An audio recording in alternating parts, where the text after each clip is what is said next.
Chapter 440. The establishment of the embroidered uniform guard gave Su-Len more sources of information.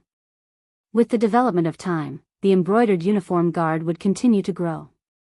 One day, his eyes and ears would be spread throughout several countries. North Town, Wizard Tower. Hathaway was studying the information obtained from Su-Len and the Emerald Tower. It was very important knowledge. In fact, the various knowledge of a wizard was systematic. Many of the knowledge were related. Only by breaking through the prerequisites could one study deeper knowledge.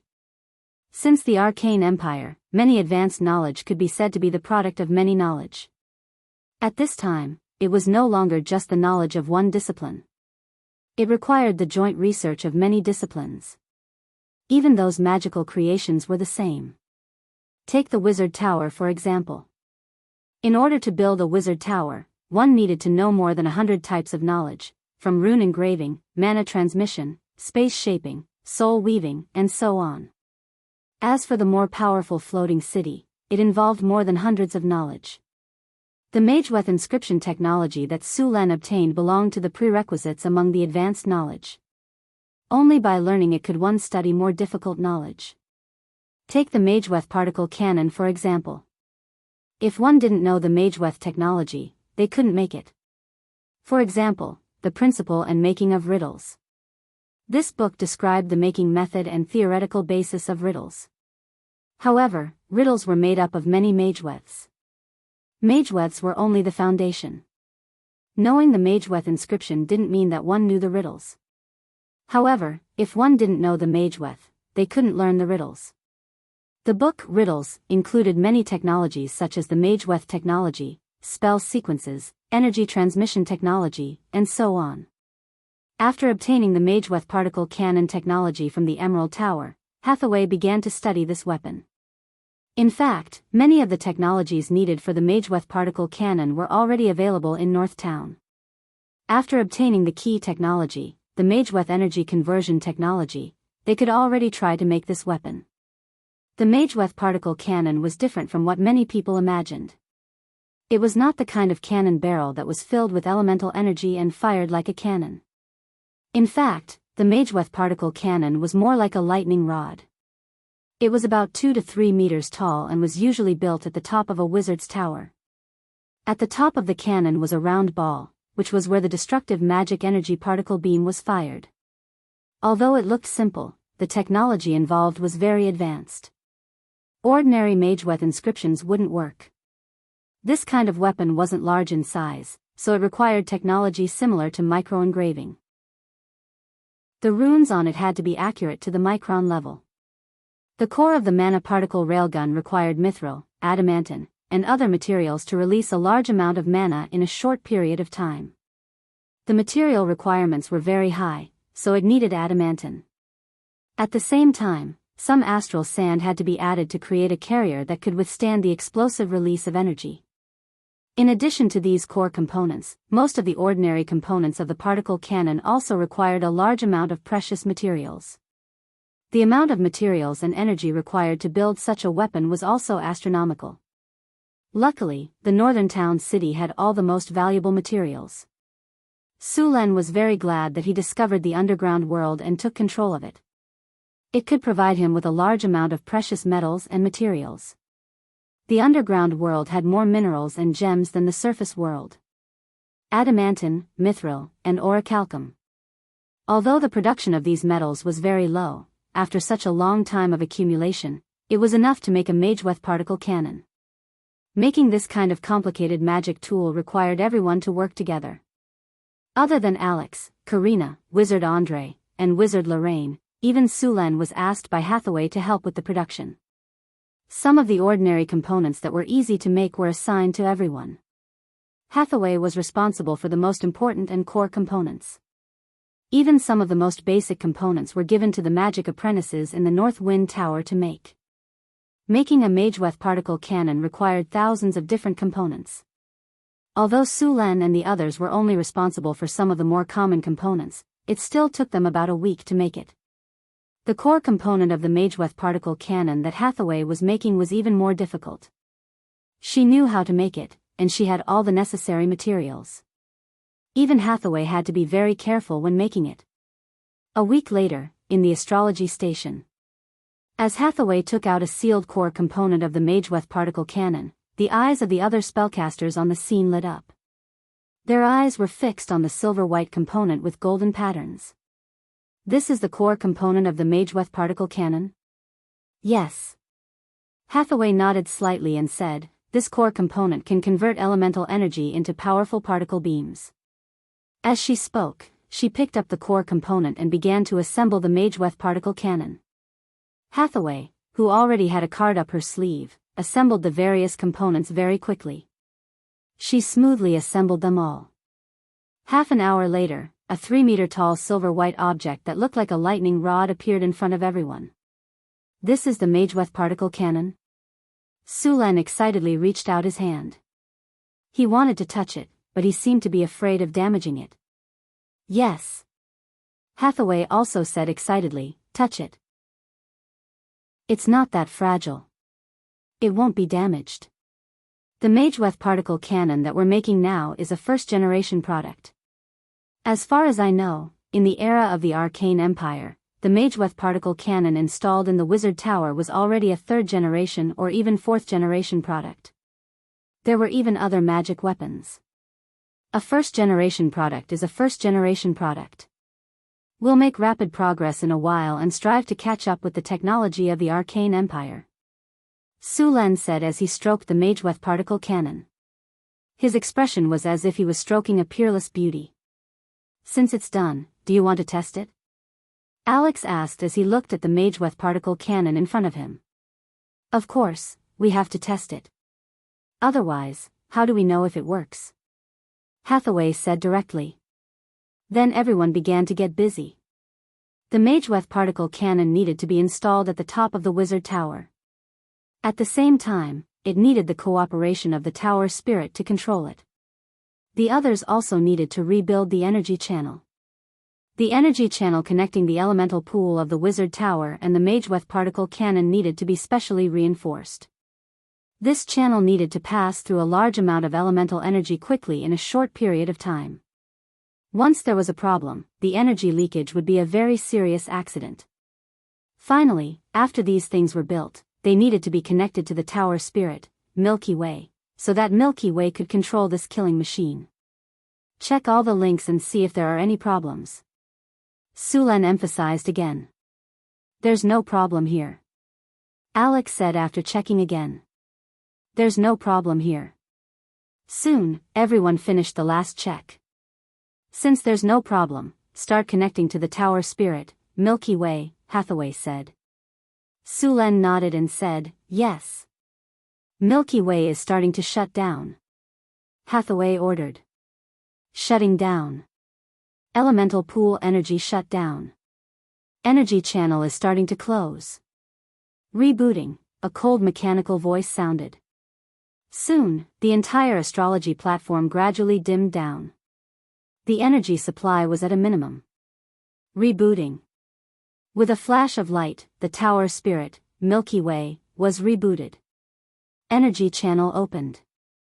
Checking energy network. Energy network normal. Connecting to the laboratory. Connecting to the ecological garden. Ding. New component found. Connecting successful, activation complete. Master, Tower Spirit, Milky Way is at your service. Milky Way, check the Mageweth particle cannon. Sulan ordered. Establishing mission, Mageweth particle cannon self-check beginning. 1%, 2%. 98%, 99%, 100% self-check completed. Mageweth particle cannon self-check. After hearing Milky Way's voice, everyone was secretly relieved. Hathaway and Sulan looked at each other. Sulan nodded at her. Hathaway took a deep breath and continued, Milky Way, start charging the Mageweth particle cannon. Understood. Connecting to the energy channel. Connecting to the energy channel. Begin charging. With a large amount of elemental energy, the Mageweth particle cannon began to emit waves of energy.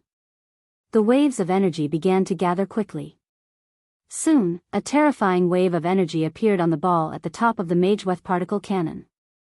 Even Sulen felt his heart palpitate when he sensed the energy. The energy was too strong. According to the level of the spell, it had exceeded the level of a legendary spell. Its power was at the level of an 11th circle spell. Where should we hit? Hathaway asked. Sulen was also hesitant. Once such a powerful attack was launched, the damage caused would be very shocking. It would not be a problem to directly destroy a small town. This was also because the attack area of the magic energy particle beam was small. Its main lethality was the effect of penetration and annihilation.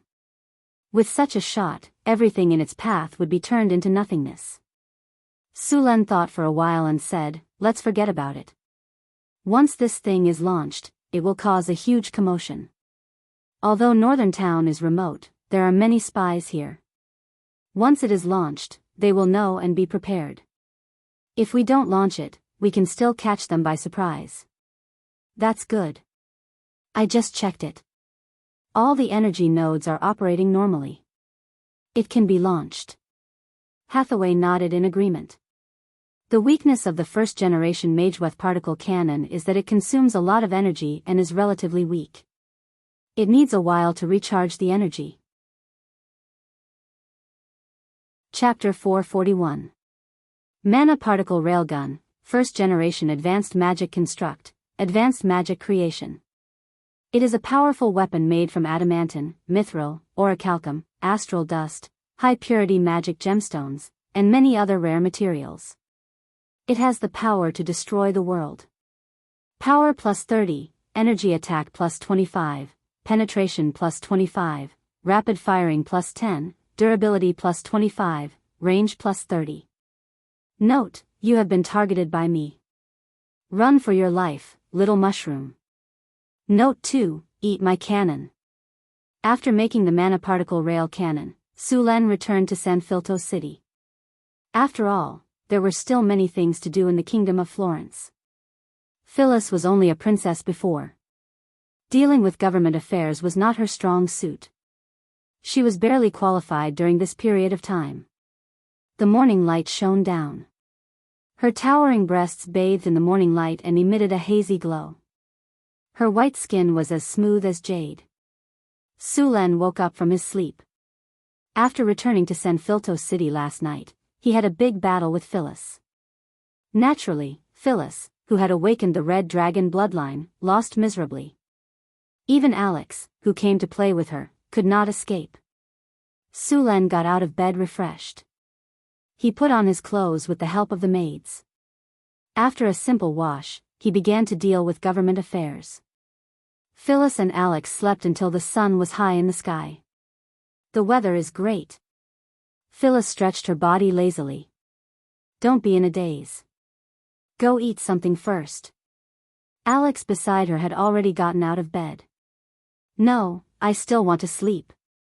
Phyllis plunged into Alex's broad chest and rubbed back and forth. If Sulen saw it, they would not be able to get out of bed today. "Okay, get dressed quickly and eat. Then we'll go out for a walk. I haven't been to Sanfilto City yet." Alex stretched out his hands and rubbed Phyllis's face. Phyllis had to get out of bed unhappily and go out with Alex. Naturally, the two of them couldn't go out like this. After Alex used a camouflage skill, the two of them instantly turned into ordinary people. Phyllis had always lived in the palace and rarely came to the outside world. Alex used to live in the underground world. Although he was more than 200 years old, he had never had any contact with other people. His thinking was not much better than Phyllis's. Therefore, the two of them were very interested in going out shopping. Phyllis and Alex were like ordinary people going out to buy groceries. They each carried a small basket and a wallet, and then quickly ran out of the palace through the back door. Sulen had set a very high standard for their living standards. Every month, they would receive a large monthly profit, so both of them were rich women. Sulen's women rarely went out. The one who went out the most was the little succubus Chris, while Hathaway was a total homebody. If there was no one to disturb her, and she had all kinds of resources in the Sorcerer Tower. She could stay in the Sorcerer Tower for several months. Most of the time, he would head to the Adventurers Guild to issue quests or personally search for materials. As for Alex, he had spent the past 200 years in the underground world. After coming to the northern town, he began to become interested in the human world after a period of adaptation. The two of them walked out briskly. There was basically nothing to visit near the noble district and the palace. There were no shops or markets here. Usually, it was the merchants who delivered goods to their doorstep. Naturally, there was no place to visit. Therefore, the two of them targeted the commoner district and the wealthy district. In this era, the houses of the commoners were basically made of mud. Only the rich and nobles used wood and brick. Although mud houses looked ugly, they were sturdy and durable. They had good insulation and were easy to build. For the commoners, it was already very good. Of course, there were some problems, such as rain and humidity, and the light was dim, but they could be overcome. What beautiful clothes! Wow, this is a little person made of grass. It's so cute. This string of beads is so beautiful. As soon as they entered the market, the two of them excitedly walked back and forth between the stalls. They were completely dressed like country bumpkins who had never seen the world. The two of them played crazily in the market for a while. Soon, they had walked through the entire market. Girls, I know there's a market outside the city that has more fun. You can go there and have a look. Just as the two of them were rummaging through a stall, the stall owner's granny said with a smile. This granny looked very ordinary, but she gave people a very kind and amiable feeling. There's something fun outside the city? Alex asked in surprise. Of course. Where is it? Tell me. Phyllis suddenly pulled Alex's sleeve and whispered, let's not go outside the city. It's fine. We'll have fun today. Alex waved his hand and said casually. Where is the market you mentioned? Tell me. That market is a little remote. You won't be able to find it even if I tell you. The old lady shook her head and said. Phyllis said unhappily, tell us, we'll find it for sure. The old lady gave her an address. Phyllis was confused. She had no idea where it was. Forget it, forget it. Anyway, I've sold most of my stuff today. I'll take you there after I pack up, the old lady said with a smile. Thank you so much. The two of them said happily.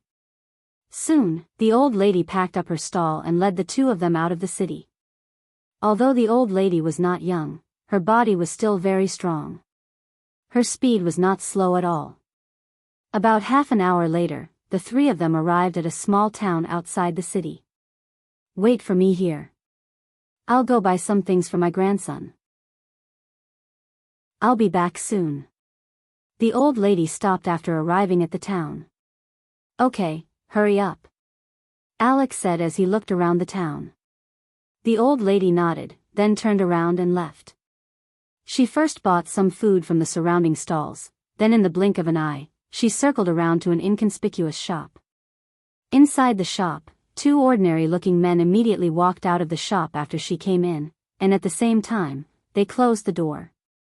The old lady did not stop. She went straight to the back of the shop and then came to a room. She pushed the door open and walked in. Oh, it's Memi. What good stuff have you brought me today? A big man in his 50s was lying on a rocking chair in the room. This man should have been a strong warrior when he was young. Although he was already in his 50s, his muscles were strong and did not decline at all. When he saw the old lady enter the room, he immediately greeted her enthusiastically. All right, Zach, let your men take action. Those two little girls should be young and foolish. Most likely, they are from noble families. They think that they can hide with camouflage, but they can't fool this old woman's eyes. Although I can't see their true appearance, they are definitely the best of the best. The old woman laughed mischievously. She didn't look as old as before. Really? Hearing the old lady's words, the middle-aged man immediately took it seriously. Have I, this old woman, ever made a mistake? The old lady sat down on a chair and grabbed a teacup. She poured a cup of water and then gulped it down. "I'll send people over right away." Phyllis and Alex were strolling around a stall. At this time, Phyllis suddenly felt that they were being followed. She looked back and saw two unfamiliar men not far from them. Phyllis did not do anything else. She pretended as if nothing had happened and continued to stroll around with Alex. At the same time, she quietly told Alex about it. Alex nodded and did not say anything. The two were very confident in their strength. Alex was now a great mage. Phyllis's strength had also increased rapidly after awakening her dragon bloodline. She was now a rank 3 dragon bloodline warlock. The two of them calmly walked out of the town. The two men followed closely behind them. Not long after, more people followed them. Soon, the two left the town. However, Phyllis and Hathaway did not immediately escape. Instead, they continued to stroll leisurely. After leaving the town, the stalkers quickly disappeared. "Sister Alex, what should we do now?" Phyllis whispered. "Wait and see." "Who are these people?" Alex said. "Rustle, rustle, rustle." In the cold wind, there was a slight sound of leaves rustling. The originally careless Alex's ears suddenly twitched. She reached out and grabbed Phyllis. She carefully whispered in her ear, "Be careful. Someone is coming." Lurkers. Harpies had far better hearing than humans. As their queen, Alex was even more powerful. Her hearing was several times better than humans. She also had night vision and the ability to fly. She had a very sharp intuition about danger. Her pointed ears twitched slightly. She lowered her voice and said, "On the right. They are getting closer and closer." "Got it." Phyllis's perception was not inferior. She also sensed the traces of the lurkers. "Wait for them to get closer." "Okay." Wind blade array. After those lurkers entered his area, Alex immediately cast a spell. Light green wind blades appeared in an instant, then quickly flew towards those lurkers. "We've been discovered. Hurry up and get rid of them." Seeing that they had been discovered, these people did not have the slightest intention to escape and continued to rush forward. Wind blades flew towards them, but they didn't care about those wind blades at all. They only glanced at Alex, and the result was that they suffered a big loss. Chapter 442. As the queen of the winged people, Alex was the spirit of the wind. Her wind elemental spells were much more powerful and faster than the spells of other wizards. A few warriors rushed forward with their weapons, but they were surrounded by a dozen wind blades after just a few steps. The wind blades drew beautiful arcs in the air and attacked these people from unbelievable angles. The warrior at the very front immediately erupted with his life force, wanting to shatter the wind blade with his sword. However, the wind blade instantly dodged his attack in front of his shocked eyes, then quickly flew past his neck, causing blood to spurt out. The warrior covered his neck with both hands and knelt on the ground in pain. "Spread out." A warrior who seemed to be the leader yelled. Unfortunately, his reaction was too slow. Alex was one of the weakest in Northern Battlefront City. She wasn't even in the top 3. Hathaway was a legendary wizard who could defeat anyone below Sulen. The little succubus Chris was not strong in direct combat, but her charm was too much of a cheat. Not many enemies below legendary could resist her charm. Next were Boulder and Johnson. After the two of them had activated Avatar, their strength was close to that of a legendary. Phyllis was the weakest. Although she had become a dragon disciple, she was still far behind in terms of combat experience and other aspects.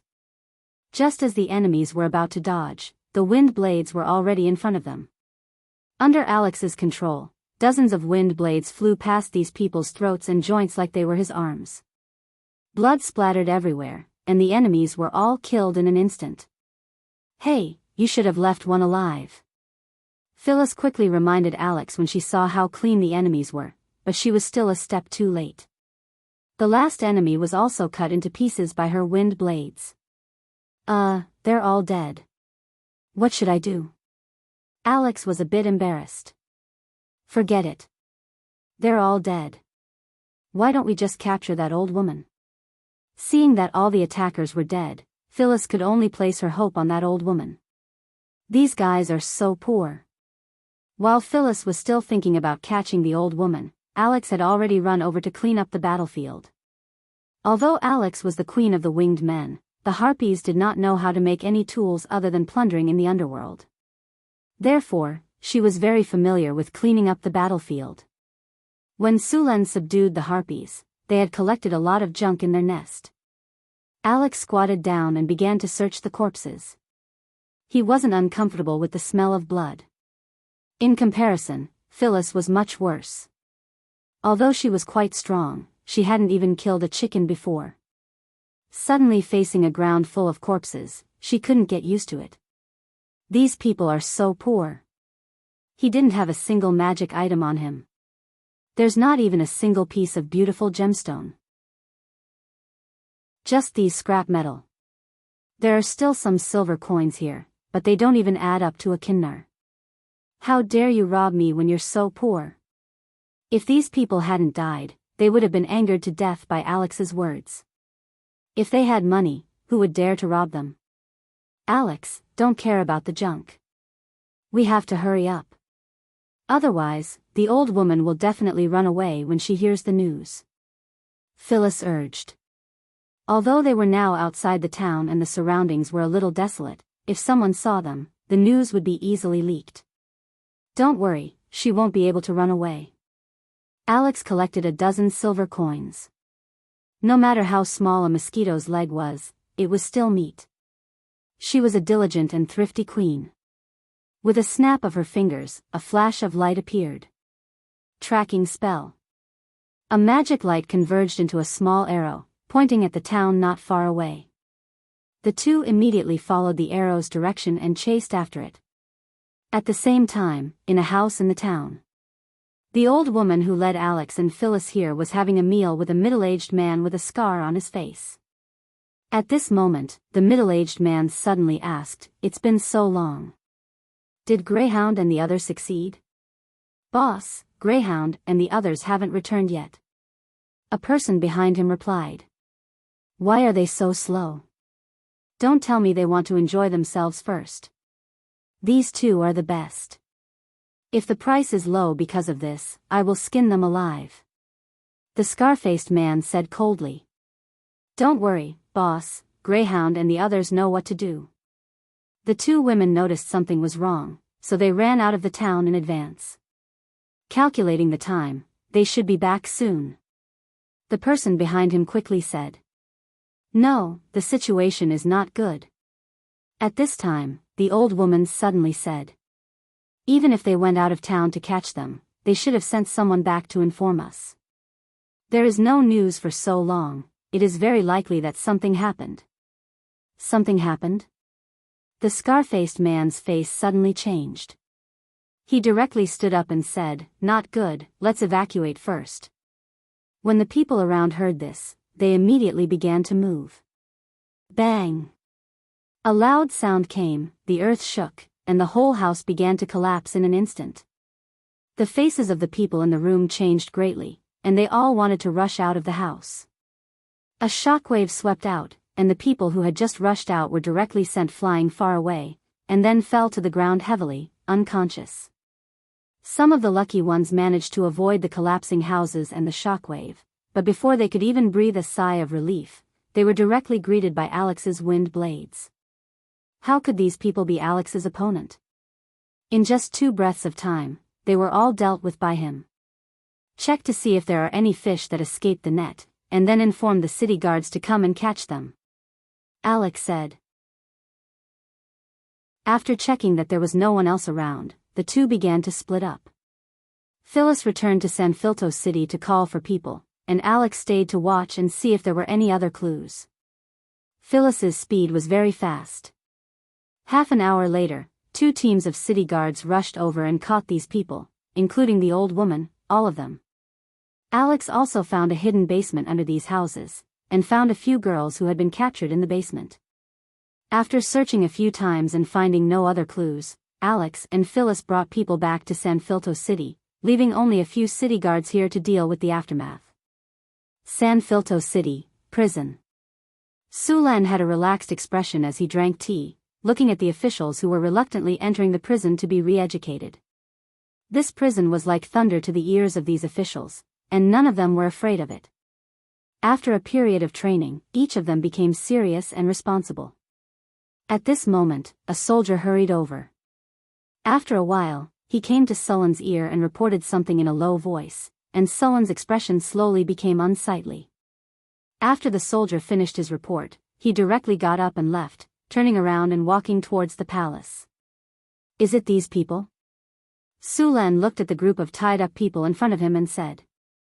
These people weren't strong, and the strongest one was only a rank 2 warrior. This kind of strength was basically on the same level as the gangs in the slums. Is there anyone else behind them? We have already interrogated them just now. They used various methods such as kidnapping, and kidnapping to secretly capture many girls. These people originally started out as human traffickers, and used to be slave leaders.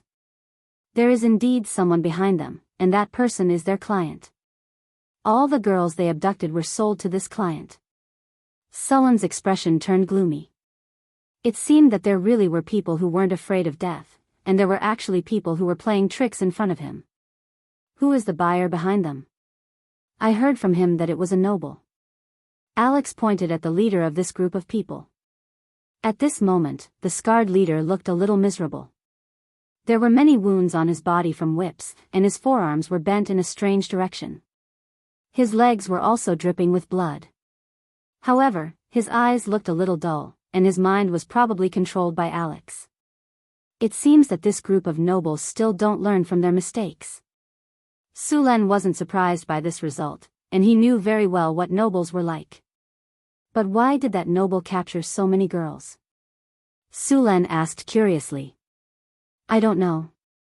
Alex shrugged and said. But I heard from him that those people have a hideous tattoo on their body. It looks like a crab, but also like an octopus, Alex said. Sulan raised his eyebrows. He didn't know what it was either. Oh right, you can let him draw it. Alex suddenly said, and then he controlled the scarred leader to draw on the ground.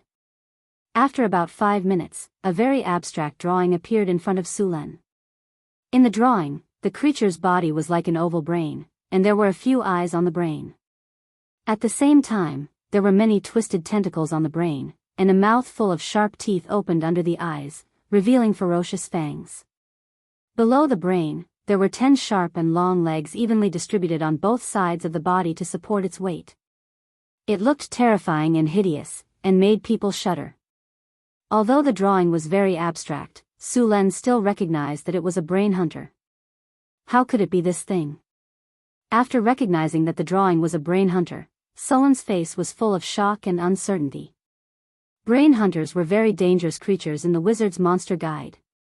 These monsters, like their name, loved to eat the brains of humanoid creatures or humans. They were born with a kind of psychic ability, and could directly suck out the brains of humanoid creatures or humans through subspace. These monsters also had another name, and it was called Brain Juice Collector. Their favorite brain was the brain of spellcasters, and they were the public enemy of mages. P.S. It's the end of the month, please vote. Requesting monthly votes. Requesting monthly votes. Chapter 443.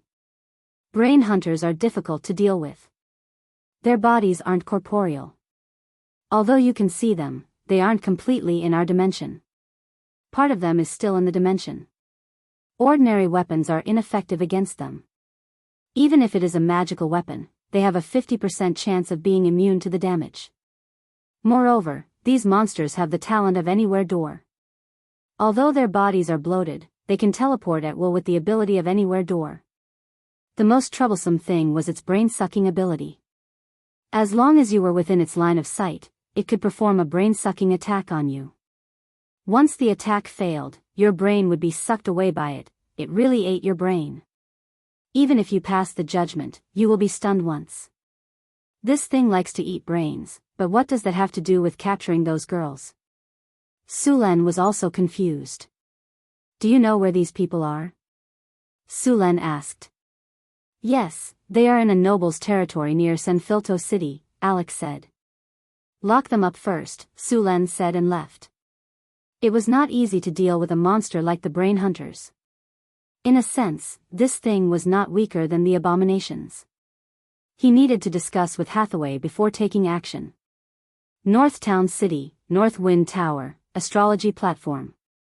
Are you talking about the brain hunters? Hathaway looked at Sulan in surprise. I'm not sure yet. The human traffickers I captured saw a tattoo similar to the brain hunters on their bodies, Sulan said. The brain hunters' tattoo. It seems that there is a high chance that it is real. Hathaway said. Ordinary people would not know what this monster looked like. Now that there was a tattoo on their bodies, there was a high chance that they had seen this monster. However, there seemed to be something wrong with seeing this monster and coming back alive. According to the brain hunters' habits, they would not let go of human brains. Brain hunters are very difficult to kill. Normal attacks are ineffective against them. Moreover, they have the ability to teleport. We must restrict their ability to teleport. Otherwise, we can't deal with them at all. Hathaway said. And that brain-sucking ability of his, ordinary spells can't resist it. I remember that you have a ring that can strengthen your mental defense. Here it is. Sulan removed a ring from his finger and handed it to Hathaway. It was a silver ring. The design of the ring was very simple and unadorned. A large number of runes were carved on it, making it look very mysterious. Hathaway inspected the ring for a while and then injected some energy into it. A strange energy fluctuation appeared on the ring. Hathaway picked up the ring and said, "Not bad, but the spells attached to it are offensive. I'm going to modify it and make it into a defensive ring." Of course. To be honest, the offensive spells on this ring are basically useless to me, Sulan said with a shrug. This ring used to be enchanted with a spell called Soul Shock, also known as Soul Thorn. This was a spell that directly affected the soul. It ignored defense and dealt damage to the enemy. Even if the judgment failed, it would still cause dizziness. However, he already had the divine ability War Roar. Whether it was the power or the range of the spell, it was much stronger than Soul Shock. Now, in order to defend against the brain-sucking attack of the Brain Hunter, Hathaway was going to modify the ring. As a legendary wizard and a master alchemist, it was easy for her to make a magic item. After giving the ring to Hathaway, Sulan left the northern city and headed to Sanfilto City. Not long after he returned to the palace, a few Imperial guards came to deliver the information they had collected. The Imperial guards had spread out in all the areas that Sulan had occupied. Although they were not at the point where they could infiltrate every nook and cranny, they had done a good job in collecting information. This time, Sulan had asked them to collect information about the noble and the brain hunter, and they had already collected a lot of information. Your Majesty. The Imperial guards in black stood aside respectfully. Sulan waved his hand and signaled for the others to leave. He then asked directly, "What information have you collected about the noble's territory during this period? Tell me everything." The embroidered uniform guard didn't hesitate to tell him all the information he had gathered during this period of time. An organization had suddenly emerged in the noble's territory. They did not know when this organization appeared, but they were sure that this organization had been lurking in the secular world for a long time. This organization had been hiding very well before, but it had become more active recently. The members of this organization were very complicated. There were commoners, nobles, merchants, villains, and so on. There were many reasons why these people joined this organization. Some joined for wealth, some for power, and some for power. Is this organization that powerful? Wealth, power, and power. They can provide all of that. Sulan raised his eyebrows and said. Knights had already covered more than half of human desires with these 3 items. What is this organization called? They call themselves the Controller, and they control all the rules and powers of the world. the Imperial Guard said. Sulen smiled in disdain. Control all the rules and powers? Bullsh *t. If they were really that powerful, why would they need to be so sneaky? Continue. Sulen shook his head and said to the Imperial Guard. The Imperial Guard said carefully, I'm not sure about the rest, but after joining this organization, they can obtain the power bestowed by the controller through a special sacrificial ceremony. It is said that this power can directly turn an ordinary person into a powerful professional warrior. Sulen frowned slightly. Sacrificial ceremony, something that sounded unreliable, was most likely a blood sacrifice. This was also a common method used by many to worship evil gods in exchange for power. They captured those girls for the sacrificial ceremony. It is said that the more outstanding and pure a girl is, the higher the chance of receiving a reward after a successful sacrificial ceremony. One of the important reasons why the nobles joined the controller's organization was that Sulen had pressured them too much. These nobles did not want to give up their power, but they could not defeat Sulen, so they thought of all kinds of ways to increase their strength. In the end, the controller's organization was noticed by these nobles. Hearing this, Sulen looked at each other. Sulen was partly responsible for this outcome, but this was not a reason for them to betray. Are they powerful? Sulen asked. The Imperial Guard hesitated and said slowly, I don't know. I only know that they are hiding in many places, and many nobles are their members. The controller's headquarters is in the south. According to our intelligence, this time it is also an important person, the main priest is used to it.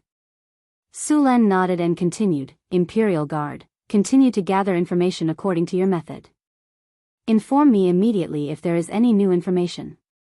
After arranging for people to continue gathering information, Sulen began to get busy.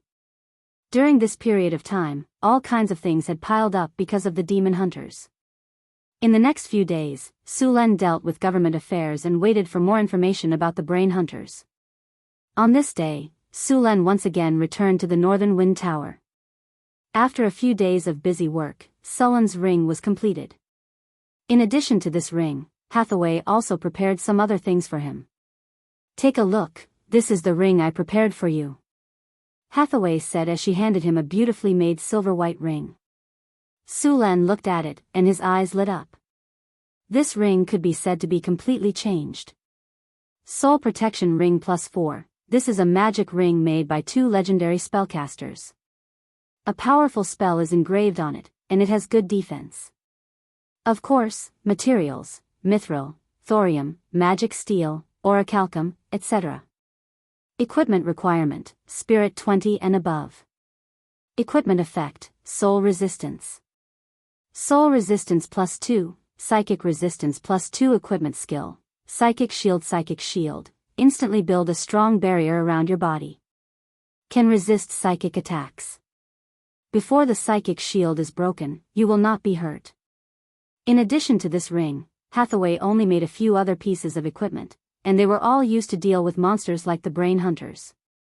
Hathaway pulled Sulen into the laboratory. At this time, there were only various runic matrices left on the ground. Stand in there. Hathaway pointed at the runic matrices. Sulen did not hesitate and stood in the middle of the runic matrices in the laboratory. After seeing that Sulen stood in place, Hathaway activated the runic matrices. A dazzling light flashed, and a strong elemental energy appeared in the laboratory. Then, it quickly merged with Sulen's body. What is this? Sulen was a little surprised. He did not feel any changes in his body. Hathaway said, this is a telepathic communication spell I made. It can be used in battle. Even if you are far away in Sanfelto City, you can still contact each other. Hearing that telepathic communication could be used over such a long distance, everyone was surprised. Oh right, these are the spatial coordinates. When you find the brain hunter, just leave these coordinates, and I will open a portal to go there. Got it. After everything was ready, Sulen began to go to the noble's fief. The Pegasus was very fast. It only took half an hour to reach the noble's fief. Sulen did not disturb the people here and went to the destination. This time, the destination was the noble's manor. One of the strongholds of the Dominator's followers was there. The local nobles had already joined the cult. The whole castle was shrouded in evil spirit energy. Sulen guessed that there was probably a large altar below. Judging from the current situation, this altar should have been built for a period of time, and several blood sacrifices had been carried out. Chapter 444. Alex used the group flying skill to let Su Luan and the others fly in the air. Their figures were hidden by Su Luan using the invisibility skill of the sky illuminating lamp. Hathaway didn't come, but Alex and Phyllis followed. In order to deal with the brain hunter, Sulen specially sent a team of steel golems from the northern citadel. There were a lot of steel golems in the northern citadel. After being repaired and made by Hathaway, there were now 18 of them. Sulen directly sent 12 of them this time. Moreover, these steel golems were improved steel golems. The last time Sulen obtained a high-level golem in the desert ruins, he brought it back in one piece. After a period of disassembly and repair, he obtained a lot of new technology. Then, he upgraded these steel golems on the original foundation, strengthened the energy attack, and optimized the defense of the steel golems. Although their strength was still at grade 4, there was a lot of improvement compared to before. Because part of the brain hunter's body was in a different dimension, normal attacks were ineffective. Therefore, only magical weapons and energy attacks could cause damage to them. Moreover, because of their brain-sucking talent, the weak would lose their brains in one hit. This skill was very dangerous for all humanoid creatures and humans, but the steel golems could ignore this most dangerous skill. After all, steel golems didn't have brains.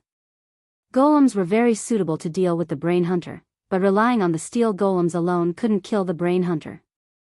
A flash of light appeared, and Sulen and the others appeared in the sky above a castle.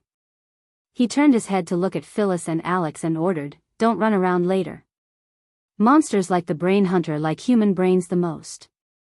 The one below seems to have some special fetishes. If you get close and are discovered, you won't be able to withstand its attack." Okay. The two nodded like chicks pecking at rice. Before they came, Sulen had already let them see the monster illustration book, so they naturally knew how powerful this monster was. The whole castle was shrouded in an evil energy field, but there was no change from the outside. The castle was also covered by other magic power. If Sulen hadn't confirmed it, even he would have been deceived. Disappear without a trace. With a flash of light, Sulen's mark gradually faded until it completely disappeared.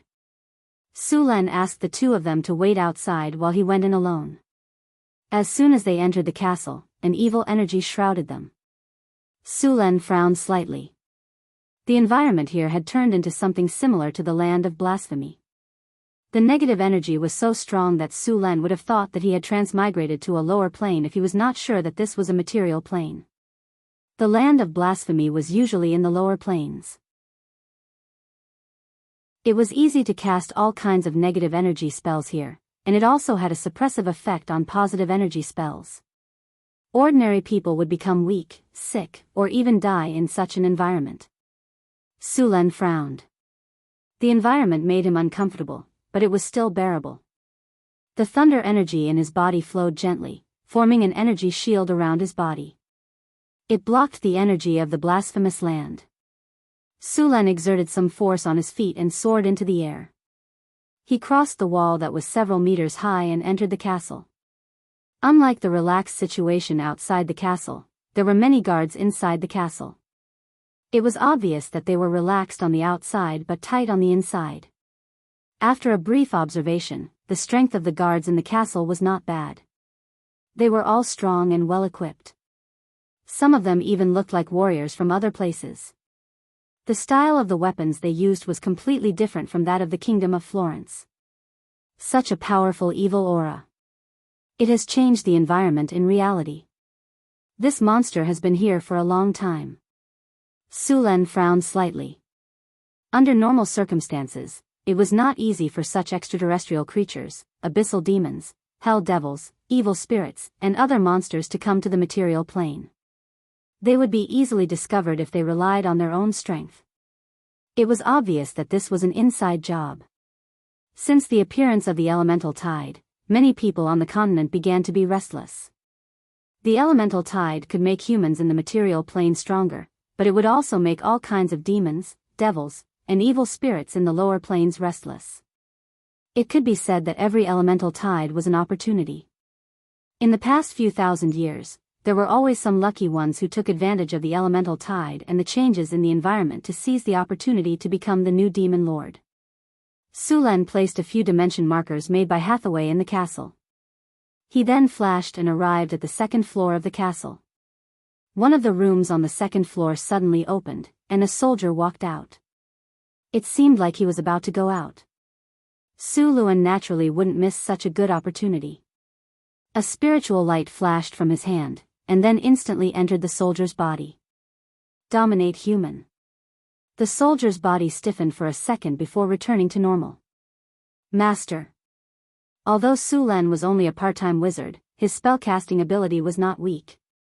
According to the level conversion, he was already at level 13. The spell, Dominate Human, was very effective. It could directly control the opponent's mind. Of course, this kind of control was very rough. After the effect of the spell ended, the opponent would remember that they were being controlled. However, since Sulen had decided to get rid of the monster here, he would not keep the people in the castle any longer. Tell me everything you know about this place. Sulen ordered. The soldier in front of him did not hesitate at all. He directly told Sulen everything he knew about the castle and the things that happened in the castle. The owner of this castle was Count Ferdinand. This noble used to be the military minister of the Kingdom of Florence. However, after Sulen ascended to the throne, these important places were replaced by Sulen's own people. This once powerful military minister could only stay in San Felto City with his tail between his legs. After getting used to his authority, Count Ferdinand was unwilling to lose it all of a sudden. Thus, he joined the Church of Controllers by chance. After joining the Church of Controllers, Count Ferdinand's strength skyrocketed. What was even more unbelievable was that the previously weak Count Ferdinand was now at least a rank 3 knight. In this castle, other than the original soldiers and guards of Count Ferdinand, there were also many people from the Church of Controllers. On the surface, this castle did not seem to have changed at all. However, in fact, it had become a desecrated place. Count Ferdinand had even dragged the surrounding nobles into his war chariot. It could be said that the nobles in this area were rotten to the core. On the surface, the surrounding towns were still under the control of these nobles. However, in fact, they were under the control of the Church of Controllers. Sulen's face turned ugly. He was still very angry about this happening under his nose. When we get back, speed up the construction of the Imperial Secret Service. After getting the information he wanted and a rough map of the castle, Sulen continued to explore deeper. After walking through a corridor, Sulen suddenly heard some movements. There were soldiers guarding both sides of the corridor. No. You can't do this. Let me go. A woman's exclamation was heard, followed by the sound of tearing cloth. Clang. Something seemed to have been knocked over. The soldiers standing outside did not show any expression. It was obvious that they were familiar with the situation inside. Sulen's heart skipped a beat. He seemed to have understood something in an instant. He walked over in a flash. Under the effect of the invisibility spell, these soldiers did not notice Sulen at all. In the end, they were easily taken care of by Sulen. After taking care of a few guards, Sulen did not stop. He came to the door and used a little force to break the door lock. He then pushed the door open and entered. Who let you in? Get out of here. A man's voice was full of energy as he scolded without even turning his head. Sulen pushed the door open and saw a middle-aged man in his 40s pushing a teenage girl onto the bed. The girl's clothes were torn apart, revealing her fair skin. Her face was covered in tears. You must be Ferdinand. Sulen frowned. It was obvious that he was dissatisfied with the man's actions. Who are you? How did you get in? Count Ferdinand's expression was one of astonishment. When he saw Suluan, he froze for a moment before yelling, "Guards! Where the hell are you all? You don't even know that someone has broken in. What are you doing?" However, Sulan had already cast a soundproof spell in this space. No sound could be transmitted out. Naturally, no guards would come over. "Stop shouting. I've already sealed this place. No one can hear you even if you shout until your throat is hoarse," Sulan said with a cold smile. However, something seemed wrong. Why did this line sound so much like a villain's? He was like a bully who was about to force himself on a girl, and Ferdinand, bah. Suluan hurriedly shook his head and drove the figure of Ferdinand, a fat middle-aged man, out. That picture was too horrifying. "Who are you? Why are you looking for me? I think we can talk slowly in the study." Ferdinand realized that no guards were coming from outside. A bad feeling rose in his heart. As he spoke, he tried to stall for time. At the same time, he suddenly attacked. He grabbed the girl under him and threw her directly at Sulan. Then, he rolled over and dashed toward the weapon that was placed by the wall. Sulan reached out and caught the girl. Then, he put her down. With this delay, Ferdinand had already grabbed the weapon by the wall and stood up. With the weapon in his hand, Ferdinand looked very confident. He felt that everything was under his control. With a clang, he pulled out his sharp sword and pointed it at Sulan. "Kid, who are you? How did you get here? Tell me, and I'll let you die easily. Or else." Chapter 445. Looking at Ferdinand, who was at most a level 3 knight, Sulan could not help but laugh. "Who gave you the courage to threaten me? Dominate humans." A beam of light flashed past and hit Ferdinand in an instant. However, Ferdinand was not controlled directly. "What's going on?" Sulan looked at Count Ferdinand in surprise. Even if his strength had reached the level of a level 3 knight, according to the soldier, his strength was not obtained through training. Putting everything else aside, just his willpower alone should be at the level of an ordinary person. However, he was not controlled by his spell. As a level 13 spellcaster, even a warrior of the same level as Sulan might not be immune to his spell. Just as Sulan was feeling puzzled, Count Ferdinand's body suddenly twitched. His facial features began to contort and his eyes were bloodshot. He looked extremely ferocious. In the next second, Ferdinand fell to the ground. Traces of blood seeped out from his body. His life force was rapidly weakening and disappearing. Has he been controlled by someone? At the sight of Count Ferdinand's look, Suluan suddenly recalled something. He walked up and snapped his fingers. At the same time, numerous tiny wind blades appeared and rapidly hovered over Ferdinand's head. As a result, his brown curly hair fell off in a split second, exposing his scalp. On his smooth scalp, there were many terrifying scars. Mind flayers? Sulan recognized the origin of the scars at a glance. Mind flayers were also known as spirit suckers. They were a notorious creature in the multiverse and were the best at enslaving others. It was said that spirit suckers were not creatures from this universe of the Crystal Wall system. Instead, they migrated here from another universe of the Crystal Wall system. These monsters were ferocious and ugly, with sharp mouthparts and octopus-like tentacles. They were naturally proficient in psychic abilities. An adult spirit-sucking monster was about 1.8 meters tall and weighed about 170 kilograms. Its eyes had no pupils and were milky white in color. Its head was like an octopus, and its skin was light purple. There was also a layer of reflective mucus on the surface of its body. These creatures were hermaphroditic. Mind flayers usually lived in the underworld.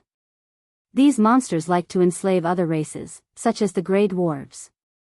There was a time when the Grey Dwarves were enslaved by the Mind Flayers, until the Grey Dwarf hero rose and led the Grey Dwarves to escape the Mind Flayers' control.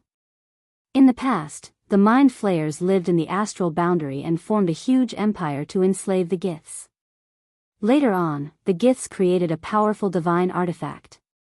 With the help of the divine artifact, they defeated the powerful Mind Flayers. The glorious Mind Flayers' empire then collapsed. In the end, they could only hide in the Underdark to survive.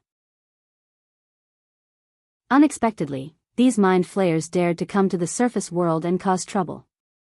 The appearance of the Mind Flayers also lets Su-Len know that the Brain Hunter was at least an adult. Only powerful adult Brain Hunters could attract Mind Flayers as their followers.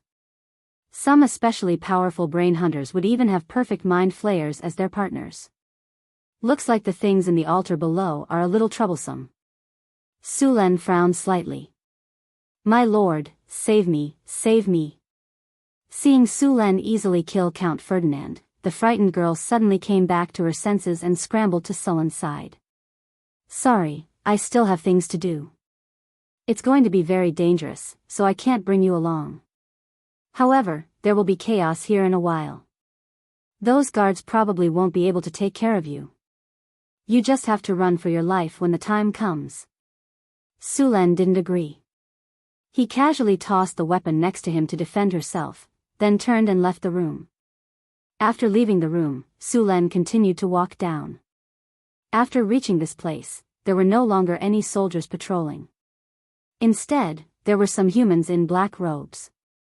There was a strong aura of negative energy on these people's bodies, as well as a nauseating stench. Su-Len's figure flashed and arrived beside these black-robed men. A long halberd surrounded by lightning appeared in his hand. Lightning flashed and these black-robed men didn't even have the chance to make a sound before they were killed by the storm war halberd. The formidable power of lightning turned their corpses into charcoal. The black-robed people fell to the ground like wheat being cut down. Su-Len quickly sneaked into the castle. Until now, no one had discovered him. Accompanied by flashing lightning, the enemies were turned into charcoal one after another. Along the way, there were more than 10 charcoal corpses. These people from the Church of Controllers were not much stronger than chickens in front of Su-Len. After passing through a hall, Su-Len continued to walk down. There were many strange and eerie murals on the walls of the corridor. These murals were carved with all kinds of strange monsters. The most eye-catching one was an ugly monster that looked like a brain. It had many tentacles, dozens of eyes, a ferocious mouth, and spider-like legs. It looked very creepy. At the end of the corridor, a door blocked his way. Su-Len could clearly sense the strong negative energy behind the door. He didn't need to guess to know that the monster he was looking for was inside. Su-Len smiled and didn't go in directly. The commotion just now must have alerted the people inside. Perhaps they were waiting for Su-Len to break in. Mind Link.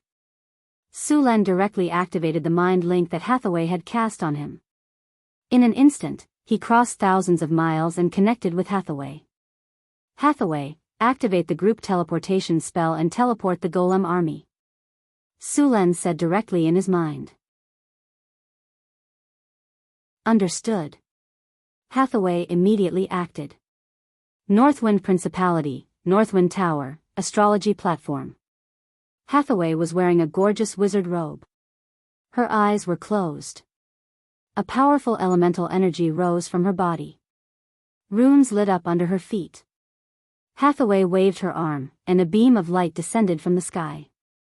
In an instant, 12 fully charged steel golems were enveloped. In the next second, a portal opened. The beam of light connected to the steel golems and they disappeared without a trace. Boom! There was a loud noise. 12 steel golems suddenly appeared in front of her. As soon as they appeared, they attacked. The heavy door was directly sent flying. Boom, boom, boom. Flames, ice, lightning, and even powerful psionic fluctuations smashed at the steel golems. However, under the powerful magical defense of the steel golems, no serious damage was caused. At most, the surface of the golems was blackened. The psionic blasts had no effect on the steel golems. The steel golems were immune to all psionic and mental attacks. After a wave of attacks, there was no result. Before these people could react, the steel golems' counterattack arrived. Enemy discovered. Activate attack command. Slash. Activate energy attack. Asterisk crack. Asterisk. The steel golem's arms suddenly turned. Then, something like a cannon barrel appeared on their arms. Then, energy cannons were instantly fired. Boom boom boom. Continuous explosions sounded. The black-robed people were directly torn to pieces by these energy cannons. Even the mind flayers were in a sorry state.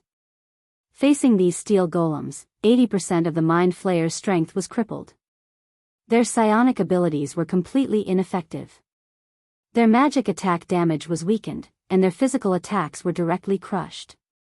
The 12 steel golems quickly advanced with heavy footsteps. All the enemies in front of them were eliminated. While the steel golems were displaying their might, Sulen didn't stay idle. He quickly took out the runic seals made by Hathaway and activated them. In just a few breaths, all the dozen runic seals were successfully activated. Spatial sealing array activated. A magic light appeared in an instant. Then, the space around the castle instantly became extremely tough. The difficulty of casting teleportation spells increased by several levels. It became very difficult to cast spatial spells. Quick, wake up, master. Facing Sullen's offensive, those human cultists simply couldn't stop it. Every time the steel golems brandished their weapons, at least one cultist would be killed. Even the mind flayers suffered heavy losses. A crazy cultist took out a scarlet dagger and then frantically stabbed his own heart. In the end, he even muttered some indescribable language. After the blood spurted out, it didn't fall to the ground. Instead, it gathered in the air and quickly extracted the blood from his body. That cultist turned into a dried corpse at a speed visible to the naked eye. Even the blood on the ground was drawn by that strange power. A large amount of blood quickly gathered. At the same time, on the underground altar, the blood of the dozen girls who had already fallen in a pool of blood was all extracted. A large amount of blood soaked into the altar. A phantom slowly emerged from the altar. At the same time, a terrifying evil energy also appeared on the altar. As the evil light spread, the phantom also became solid. It had the appearance of an ugly brain, a dozen disgusting tentacles, scarlet eyes, a hideous mouth, and long legs like a spider. Mind Flayer. Sullen's eyes narrowed. The powerful lightning energy in his body quickly circulated. Countless lightning bolts appeared around him. Lightning domain. A powerful force of thunder and lightning burst out from him, and Suluan was surrounded by the power of thunder and lightning. Countless thunder snakes wandered back and forth in the space around him, and the dim basement was illuminated by the lightning. Thunderstorm spell. Lightning surged. A lightning energy as thick as a bucket fell from the sky. It directly penetrated the top few floors of the castle and instantly struck the Mind Flayer. The Mind Flayer's body moved slightly. He wanted to teleport away. However, as soon as he moved, Sulen, who had been waiting for a long time, instantly activated the anti-magic domain. There was already a spatial seal. In addition to Sullen's anti-magic domain, the Mind Flayer's teleportation was instantly interrupted. Before he could dodge, he was hit by the violent lightning. Chapter 446. The dazzling lightning instantly engulfed the Brain Hunter, and the powerful lightning energy exploded on the Brain Hunter's body. Even the altar below collapsed under the aftermath of the attack. The Brain Hunter's huge body twitched violently, and small cracks appeared on the surface of its body, but they quickly recovered.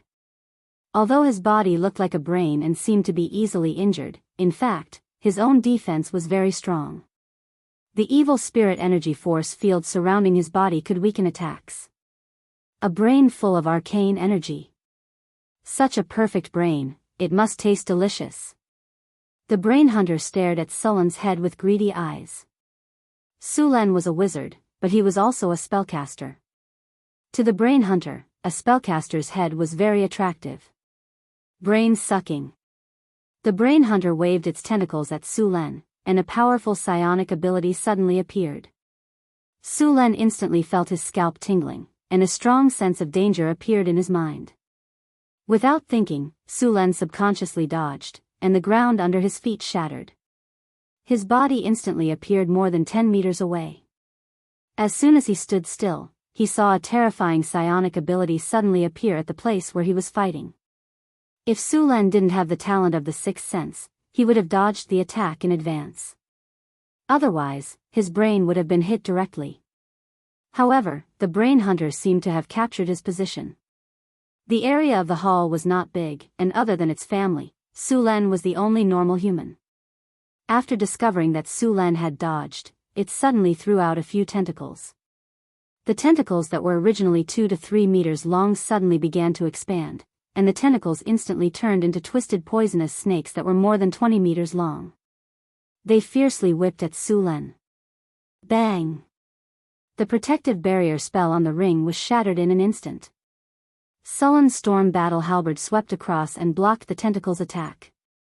However, there was not only one tentacle attacking Su Len, but several. One of the tentacles twisted in a direction and whipped at Su Len again. Su Len twisted his body, and the tentacle almost brushed past Sullen's body and hit the ground beside him, which directly shattered the ground. Thunder Prison. Dazzling lightning burst out from Sullen's body. After activating the Thunder territory, Sullen's control of thunder and lightning was further improved. There were countless thunder snakes swimming in the area of 50 meters around him. Powerful thunder and lightning burst out in an instant, and the thunder and lightning turned into a cage, trapping the brain hunter in an instant. In the next second, endless thunder and lightning power burst out. The brain hunter's huge body trembled, and then a powerful evil force erupted from its body. The two forces collided violently, and with a roar, the thunder prison was directly broken by it.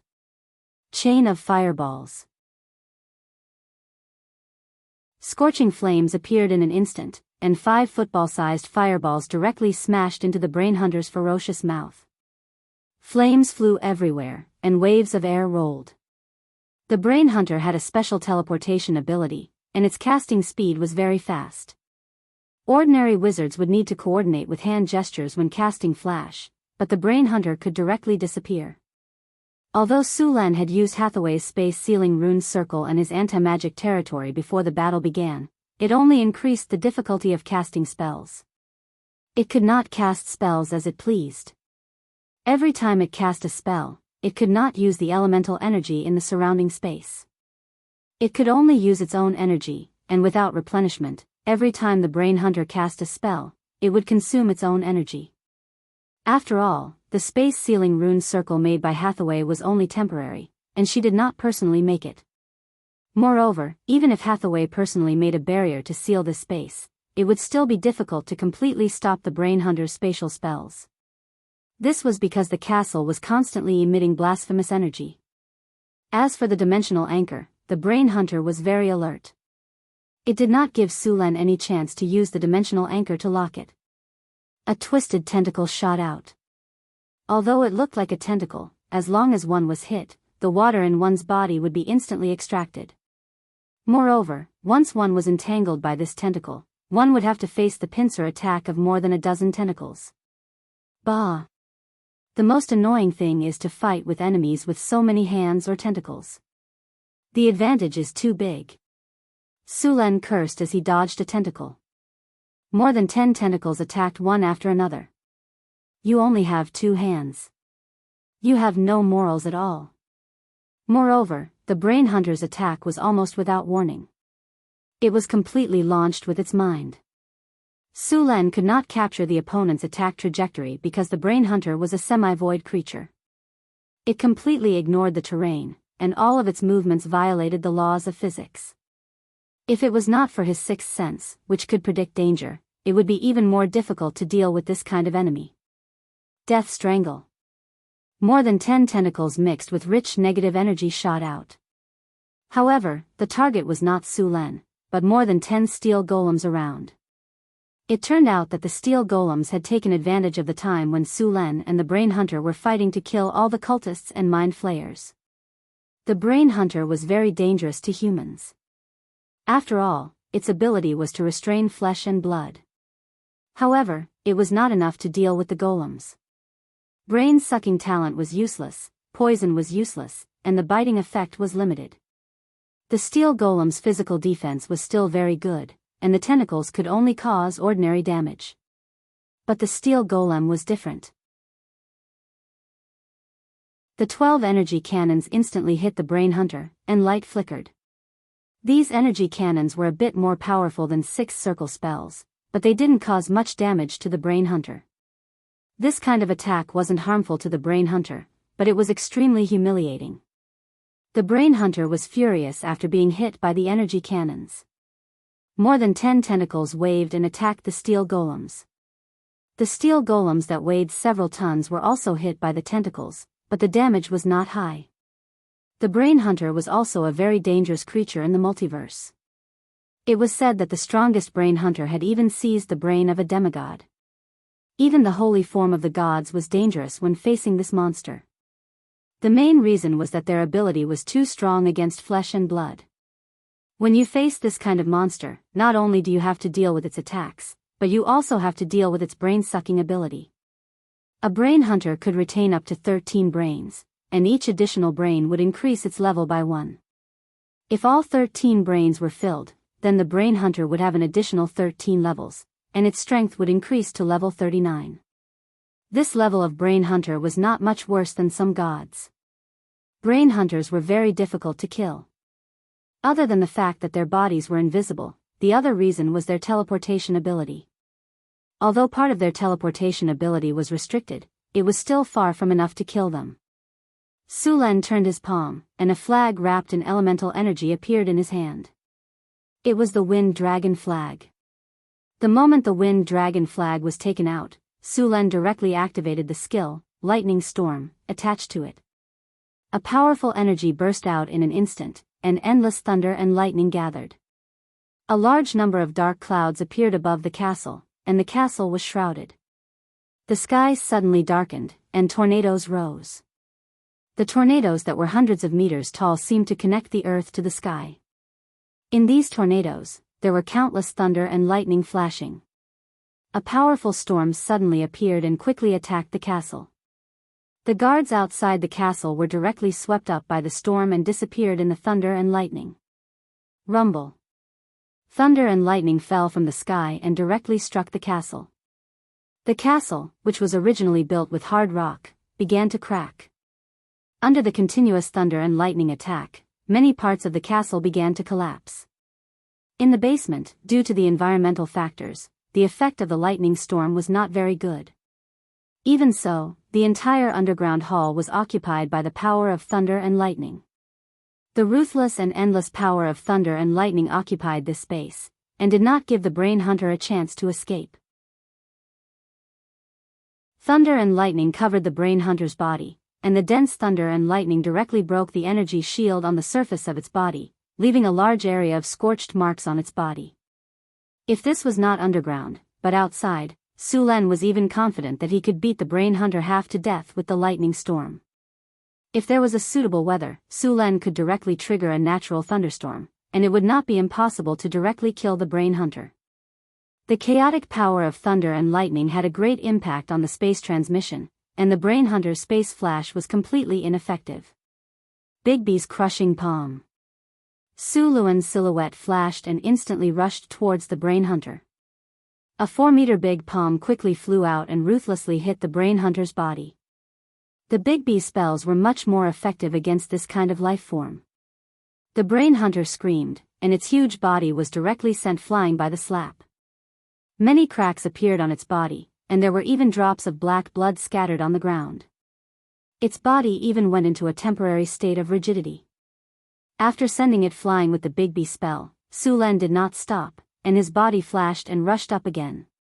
The brain hunter had extremely high magic and physical defense. It was estimated that it would be impossible to kill it with magic attacks alone, even if Sulen exhausted all his energy.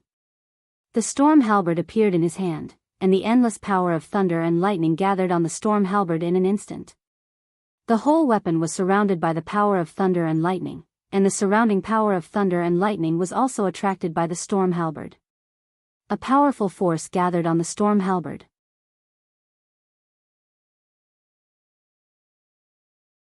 Chapter 447.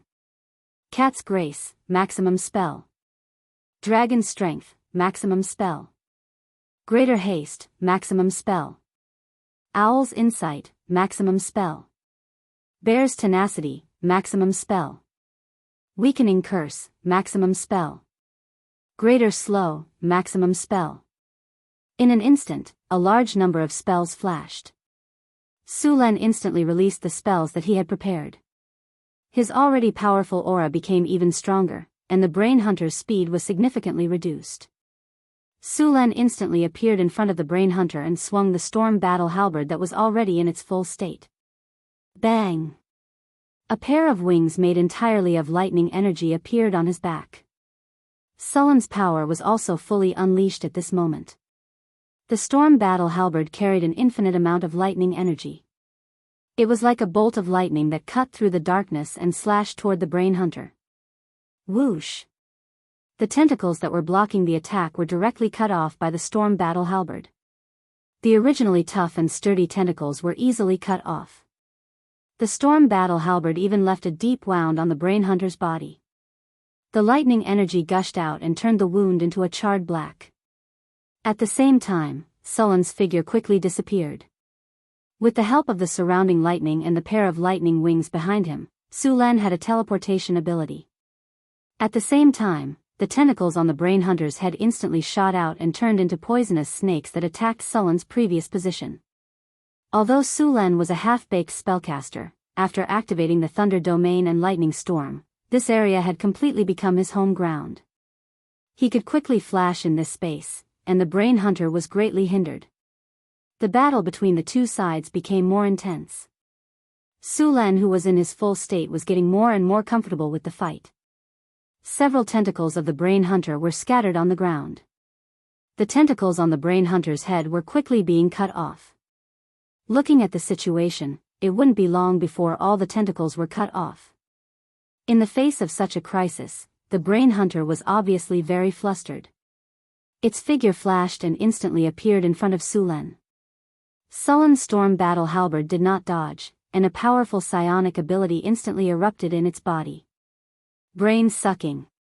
At such a close distance, even with his sixth sense talent, Sulen was unable to dodge in time.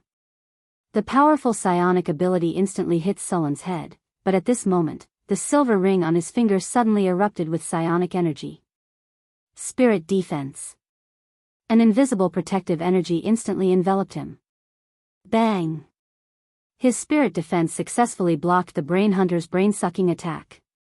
However, even though he managed to block the attack, his spirit defense was on the verge of collapsing. The next attack would definitely break it. After being attacked, Sulen did not retreat. Instead, he waved the storm halberd in his hand even faster, completely exchanging injuries for injuries. In just a moment, another tentacle was cut off by him, leaving a serious wound on the Brain Hunter's body. Boom! A loud noise was heard. Sulen's figure flashed and quickly retreated, avoiding the Brain Hunter's entanglement. He did not want to be entangled by the Brain Hunter. His heart defense could only last for a while. If he was entangled, even if he managed to kill the Brain Hunter, he would have to pay a painful price. The Brain Hunter, who had been suppressed by Sulen, became even more violent. It constantly attacked Sulen and tried to completely break the surrounding space. The restrictions here greatly affected its combat power. Sinister Strike. A tentacle mixed with dense evil energy shot out and instantly appeared in front of Sulen. Sulen's halberd blocked it, but his body was directly sent flying a few meters. In the next second, when Sulen was about to flash again, he suddenly realized that more than 2/3 of the energy in his body had been consumed. Although the Brain Hunter in front of him looked miserable, its vitality was still very strong. It would not be easy to kill it in a short time. Boom! A sharp bone spike suddenly pierced out from the ground. Sulen moved his feet and instantly dodged it. However, a second bone spike pierced out from the ground and instantly attacked his defense barrier. The third, the fourth, the fifth. Sharp bone spikes shot out one after another. The sharp bone spikes continuously attacked Sulen. At the same time, the brain hunter's huge body rushed over again. This can't go on. Sulen continuously dodged the brain hunter's attacks. Hathaway, are you ready? Sulen opened the telepathic communication and asked. Ready. Hathaway's voice sounded from the bottom of his heart. After hearing Hathaway's voice, Sulen showed a touch of joy. Finally. Let's see if you can survive this time. Activate the long-range attack. Okay. Hathaway said. Get ready, prepare to open the space passage. The North Wind Tower's particle cannon was only at the basic level. Fortunately, its attack range was 500 kilometers. However, this place was more than 500 kilometers away from the North Town. In order to use the North Wind Tower's particle cannon, some special methods had to be used. Wizard Tower Spirit Milky Way activated. Elemental Pool activated. Calculating the space coordinates. The space coordinates have been connected. Beginning to lock the space coordinates. Opening the space passage. Charging the magic energy particle railgun. Charging 5%, 10%. 90%, 95%, 100%, charging complete. After the brain hunter discovered that Sullen's attack had weakened, it began to reconstruct Sulen to launch a counterattack. The brain hunter hated the man who cut off its antennae. Brain drain. The spirit shield blocked the attack once again. However, after this, the spirit shield was completely shattered and disappeared. Sullen's body flew out. All the defensive spells on his body had been shattered. Due to the lack of energy, Sulen kept dodging the brain hunter's attacks. He gradually fell into a disadvantageous position in the battle. At this time, the entire castle could not withstand the destruction of the two and finally collapsed. Phyllis and Alex stood on a hill in the distance and saw the scenery around the castle. She could not capture the movement of the two sides at all. However, she could determine Sullen's position through the flashing light in the air. The space passage has been opened. A strong elemental energy was activated from Hathaway's body. In the next second, a space passage appeared in front of them. The other side of the space passage was the sky above the castle. Beginning to lock onto the target enemy. Target enemy has been locked. Rumble. Along with the trembling of the ground, the brain hunter's huge body moved again. It was a little irritable that it could not kill Sulen. Bang. Sulen was sent flying again. However, the visual level in the air had been activated. Ding. Target detected. There are other areas around the target. Target locked. Sulen heard the voice of the tower spirit, Milky Way. Dimensional anchor. Thunder prison. This time, Sullen's figure suddenly rose into the air. Endless thunder and lightning instantly exploded and turned into a thunder and lightning cage, trapping the brain hunter again. At the same time, Milky Way's voice sounded in the Northern Wind Tower. Magic particle railgun. Fire. The entire wizard tower shook violently. The fully charged magic particle railgun instantly exploded. Terrifying elemental energy was shot out from the top of the wizard tower. In the sky, a purple pulse of energy shot out. It was like a meteor streaking across the sky, instantly disappearing into the spatial tunnel in the air.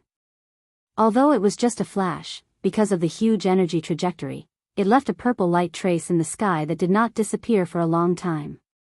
Countless people in the northern town saw the terrifying energy beam. The Church of Wisdom, the Church of War, the Church of Dawn, and other churches in the northern town had a look of fear in their eyes. Magic particle railgun, how did he get such a powerful weapon? Looks like we don't pay enough attention to him. Immediately report to the temple.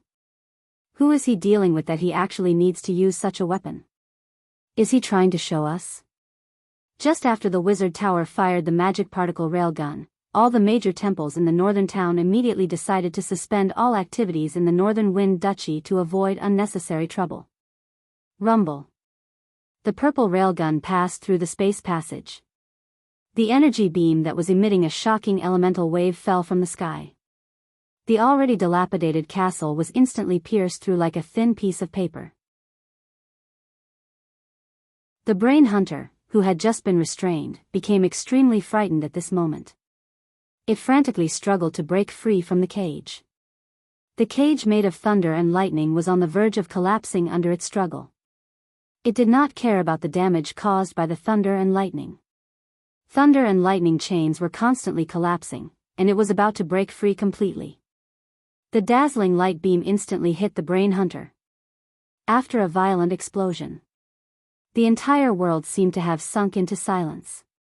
The originally tall and majestic castle had completely disappeared, replaced by a shocking crater. The terrifying shockwave formed a giant mushroom cloud that was over 100 meters tall. Countless clouds of dust covered the sky as the shockwave quickly spread out in all directions.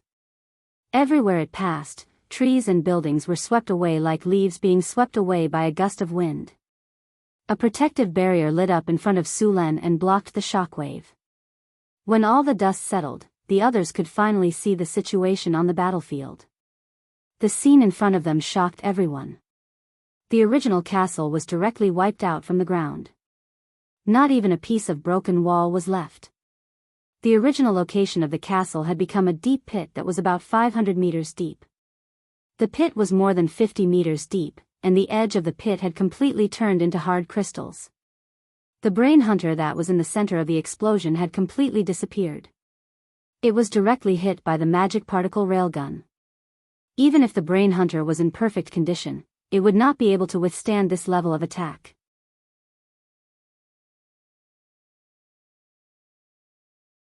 Chapter 448. No, it's not dead yet. Sulan suddenly reacted.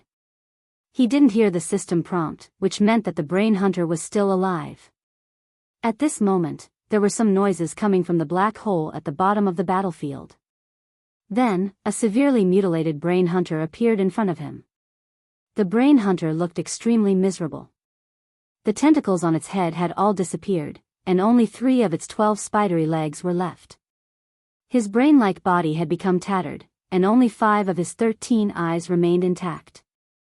Half of his body had disappeared without a trace, and his life force had fallen to the lowest point. The brain hunter's ethereal body didn't have any fatal parts, and its life force was extremely tenacious. It actually survived the tactical attack just now. Although it survived, it was now in a very dangerous state, and its life force was very weak. As soon as a brain hunter escaped from the particle cannon, it flew away without hesitation. It was obvious that the attack just now had scared it out of its wits. Want to run? Stay. Sulan's figure appeared out of thin air again and blocked the brain hunter's path. He was also a little worried about the brain hunter's tenacious life force, but since the cannon didn't kill it, he would directly hack it to death. Dimensional anchor. A magic light flashed and instantly hit the brain hunter's ethereal body. Its body that had already entered the alternate dimension was directly expelled. Confinement. 5 high-quality magic gems instantly turned into little fluorescent lights. This was a confinement tool specially made by Hathaway. It could even trap the brain hunter for a few seconds. A silver-white rune appeared in an instant, and then directly restrained the brain hunter's body. Slash. Suluan's figure flashed and appeared beside the brain hunter.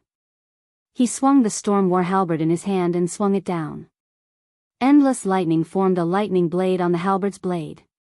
Following a flash of lightning, the brain hunter before him was instantly split in half.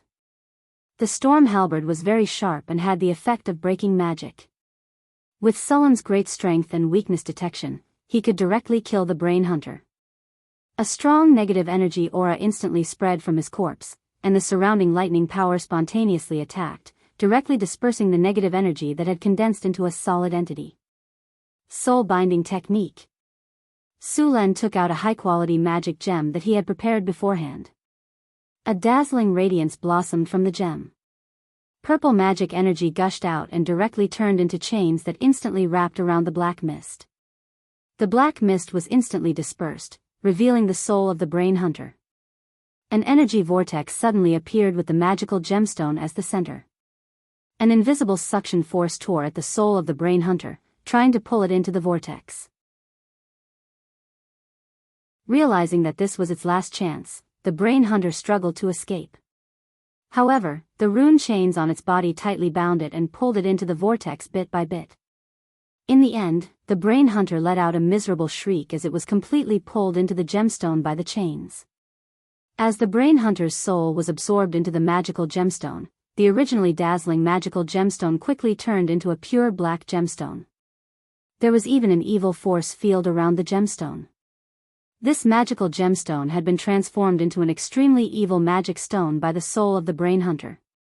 If it was left alone, this magic stone would constantly emit an evil aura that would slowly change the surrounding environment, and even corrupt ordinary people. Thunder Prison. Endless lightning appeared again. Sulen gently threw this magic stone into the Thunder Prison. The endless lightning quickly shrank. In the blink of an eye, the Thunder Prison had shrunk to the size of the magic stone. With a flash of lightning, it instantly merged with the magic stone. A piece of black gemstone gently fell into Sulen's hand. The original evil aura had all disappeared. Sulen heaved a sigh of relief. With the death of the brain hunter, Sulen also dispersed the thunder territory. After all, there was not much energy in his body now. Sulen casually put away the two halves of the brain hunter's corpse. He looked around and then prepared to leave. The entire castle had disappeared, so naturally, there were no other spoils. Sulen felt a little regretful. One must know that aristocrats generally accumulated a lot of wealth in their castles. These were originally his spoils of war, but they were all gone with a single blast. Next time, I should take the spoils of war away in advance. Sulen glanced at the deep pit and said.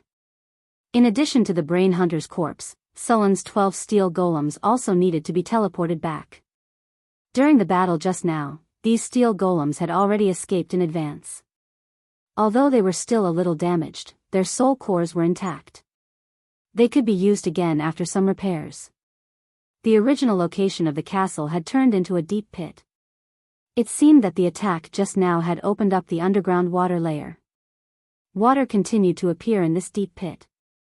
Perhaps it would not be long before a small lake appeared here. Outside the battlefield. When Sulen's figure landed from the sky, Alex and Phyllis, who were waiting at the side, immediately rushed over. Did you get rid of that monster? Are you hurt? Was that attack just now Sister Hathaway cast? It's too powerful. Sulen stretched out his hand and knocked on their heads. Then he said, okay, it's done. Let's get out of here first. The earth-shattering commotion just now naturally alarmed many people. If it were not for the fact that they did not dare to approach, they would have already come to watch the show. Sulen snapped his fingers and contacted Hathaway through the telepathic link. He asked her to open the teleportation portal. A magic light descended from the sky, and Sulen's group, along with the steel golems, all disappeared. After dealing with the brain hunter, Sulen returned to the Northwind Tower. Hathaway, who had been anxiously waiting, finally breathed a sigh of relief. If it were not for the fact that the particle cannon needed someone to operate and open the portal, she would have gone with Sulen. Sister Hathaway. You're too powerful. Was that purple beam of light a spell you cast? It's too powerful. Such a big castle just disappeared, and the place where it used to be turned into a lake. And that ugly big bug was also cut in half by Sulen. It was a thrilling adventure. I'm going to record it down and let the bards sing it. Alex, who was talking non-stop, was directly cast by Su Luan's anti-magic and muting technique. His mouth kept opening and closing, but he couldn't make any sound. Sulen took out the body of the brain hunter just now and handed it to Hathaway. This is the body of the brain hunter. Deal with it as you see fit. Phyllis and Alex returned to Sanfelto City. The battle just now must have alarmed the people of Sanfelto City. You two go back and guard it, in case the people below have other ideas. Alright, that's all for now. I need to rest. Don't disturb me if there's nothing important. Sulen arranged everything and went into seclusion. The battle just now could be said to be the most difficult battle Su Lan had ever encountered. The energy in his body was almost depleted, so he did not check his rewards immediately. Instead, he used meditation to recover his energy. The seclusion room was connected to the elemental pool. The elemental energy here was abnormally abundant. When Su Lan was meditating, a large amount of elemental energy began to enter his body. When Su Lan woke up again, he had completely recovered. After getting up and moving his body, Su Lan began to check his rewards. The battle is over. You have obtained an epic victory. Ding! Congratulations to the host. You have successfully killed the Brain Hunter. You have obtained 352,100 experience points. You have obtained the item Star Iron. You have obtained the item Adamantine Ingot X3. You have obtained the item Mithril Ingot X3. You have obtained the item Mountain Copper Ingot X3. Congratulations to the host. You have successfully killed the Brain Hunter. You have obtained the Diamond Treasure Chest X2. Congratulations to the host. You have successfully destroyed the stronghold of the Overseer cult. You have obtained an epic victory. You have obtained 283,000 experience points. The Overseer Cult Annihilation Battle, Advanced Legendary. In October 1688 of the Huiyue calendar, you have discovered traces of the Overseer cult. After searching for a while, you have found their stronghold. You have successfully raided this stronghold and eliminated the Mind Flayers and Brain Hunters. Your name has spread widely across the continent. Prestige plus 10. The experience points gained this time were a lot. Su Lan directly leveled up to level 28. The 2 attribute points he obtained were also added to his dexterity. He didn't obtain many items this time, but he did obtain a lot of precious metals. Star Iron was a metal that was very rare in the prime material plane. It was usually only found in the astral plane. This was the core left behind after the death of a star. It was a very precious metal that had many uses. The legendary neutron star golem required this metal. In addition to these, adamantine, mithril, and mountain copper were also precious metals. After making the particle cannon, the precious metals stored in the Northwind Tower had been depleted. Now that he had these, it was just enough to replenish them. The reward this time was also 2 diamond treasure chests. These should be the best treasure chests at the moment. Including these 2, Su Lan had only obtained 3 of these treasure chests. Opening the storage space, the 2 crystal clear diamond treasure chests appeared in front of him. Without hesitation, Su Lan chose to open the treasure chests. Congratulations to the host. You have successfully opened the diamond treasure chest. You have obtained the item Danger Tungsten Steel X1. Congratulations to the host. You have successfully opened the diamond treasure chest. You have obtained the item 9 Transformations Golden Pill X1. After hearing the system prompt, Su Lan immediately checked the attributes of the 2 items. Danger Tungsten Steel, a magical metal that fell from the heavens. It is a precious magical material that is one of the materials used to forge divine artifacts. The Danger Tungsten Steel contains a magical power. After equipping it, you will receive a buff, mental strength plus 10, constitution plus 10, innate effects, mana recovery, mind's eye. Attribute bonuses above 50 are ineffective.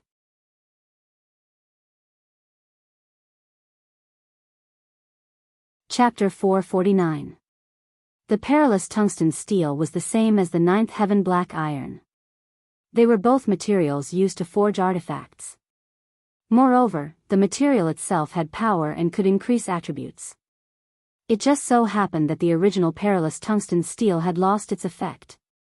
His mental strength had long exceeded 30 points. Now, this perilous tungsten steel came at the right time. The upper limit of his mental strength increased to 50 points. Moreover, the 2 additional talents were also very good. The mana recovery effect was doubled compared to before. The other talent was Heart's Eye, which could see through illusions. With this talent, he would be able to ignore most illusion spells. Illusionists would be beaten up in front of him. Moreover, this perilous tungsten steel was a material used to forge artifacts. It would be useful when he had the ability to forge artifacts in the future. The other item from the diamond treasure chest was the 9 transformation golden pill. The name of this item sounded very impressive. Su-Len couldn't wait to check it out. 9 transformation golden pill, a miraculous pill made with 36 rare herbs and hundreds of potions. It has incredible medicinal effects. After use, it can increase 5 free attribute points. A bottle of 5 pills. Increase 5 free attribute points. After seeing the effect of this bottle of elixir, Su-Len also beamed with joy. With this elixir, he could soon increase all his attributes to 50 points. This pill was much more effective than the Jade Fragment Golden Pill, Wisdom Leaf, and Big Dipper Serum. After carefully putting away this bottle of pills, Su-Len took out the most valuable loot. It was the magical gem that imprisoned the Brain Hunter's soul. The Brain Hunter was worshipped as a god by the Overseer cult.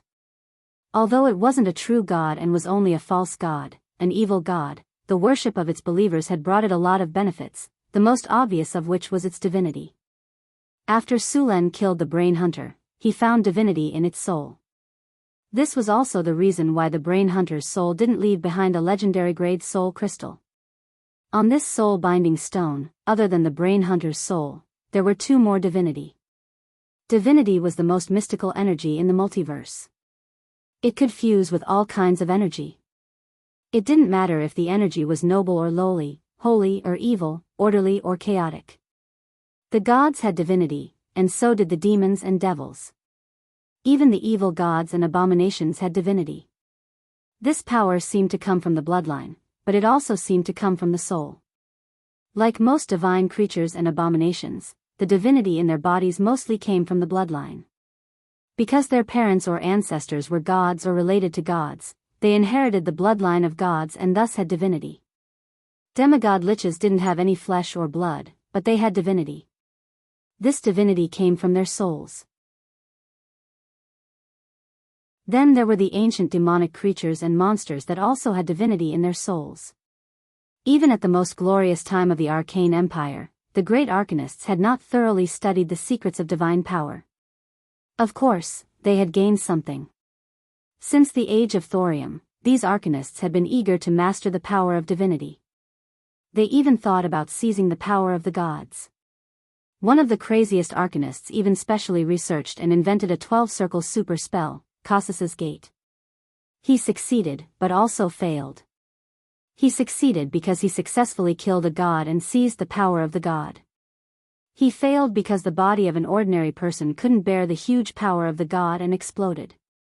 The final result was a huge disaster in the age of thorium.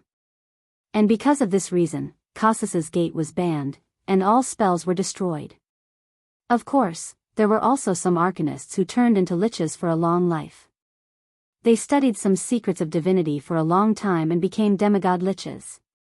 Su-Len brought the magical stone that sealed the Brain Hunter to the astrology platform.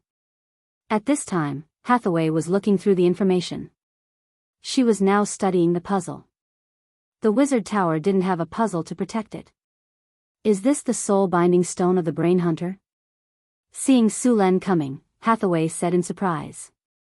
Yes. Su-Len nodded and said, "Come and help me.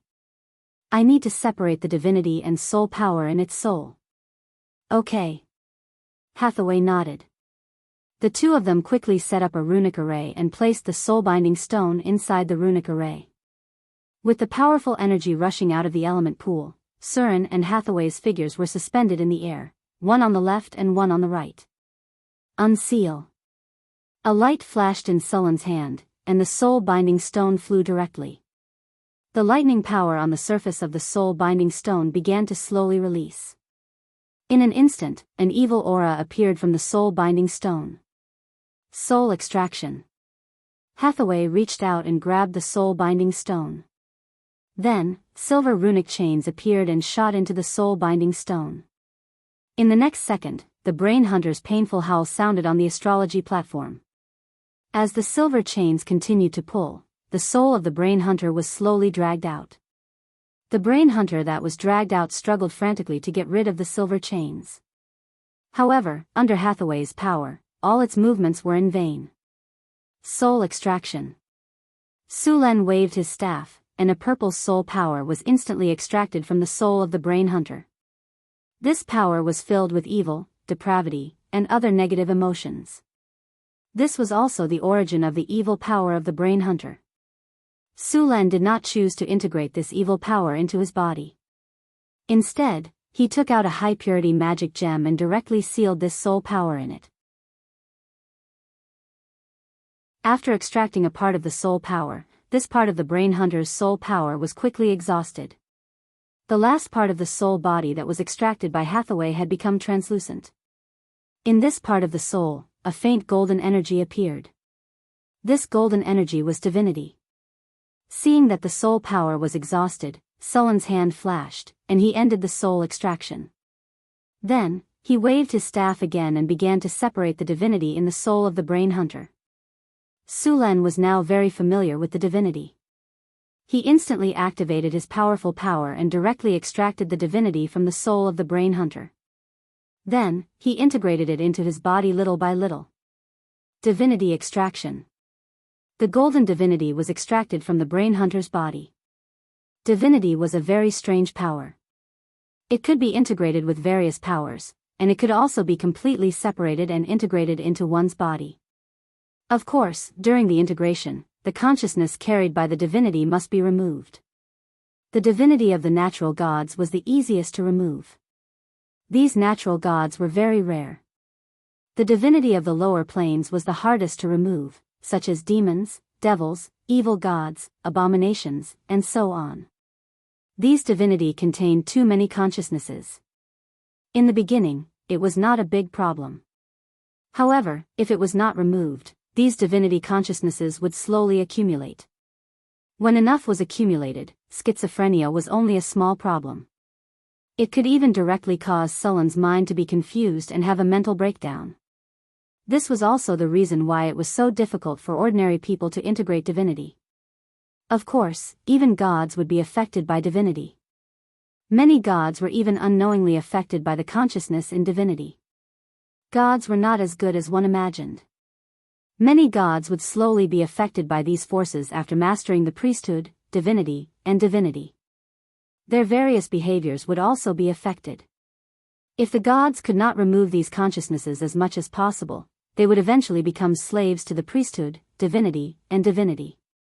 At that time, it would not be them mastering the priesthood, divinity, and divinity, but they would become the embodiment of the priesthood, divinity, and divinity. In comparison, the divinity of the natural gods was easier to integrate. However, there were too few of them. As traces of pale golden divinity were extracted, Sulen's body flashed. Then, he began to guide these divinities into his body. These divinities turned into extremely fine golden threads and poured into his body. With the entry of this divinity, if his soul left his body at this time, he would find that a large number of golden threads had appeared on his soul. In addition to his soul, even the golden color of his blood had increased a little. Sulen had long discovered that changes in the soul would affect changes in the body. Similarly, changes in the body would gradually affect the soul. The body and the soul affected each other. Soon, a trace of satisfaction came from Sulen's body and soul. He stopped the absorption of divinity when his body reached the limit of divinity absorption. Thunder flashed on Sulen's body, and the soul of the brain hunter was once again sealed in the magic gemstone. Countless flashes of thunder flashed, and the thunder prison appeared again. In an instant, the entire gemstone was wrapped up. The soul binding stone returned to its previous state, but the original black and translucent soul binding stone had become much lighter. 1/3 of it was extracted. Sulen picked up the soul binding stone and checked it. Then, he put it away again. At the same time, Hathaway also used a magic gemstone to seal the soul power extracted from the brain hunter's body. Only 1/3 of the soul power was extracted, and this soul crystal reached the level of a quasi-legendary. Although it was only a quasi-legendary ranked soul crystal, the purity of its soul force was that of a high legendary ranked soul crystal. Su Luan didn't want to split it up and use it. A high legendary ranked soul crystal like this was something that could only be found by chance. After extracting all of the brain hunter's soul force, this soul crystal would become a high legendary ranked soul crystal. This level of soul crystal had many uses. Many legendary construct magic statues could only be made with this level of soul crystal.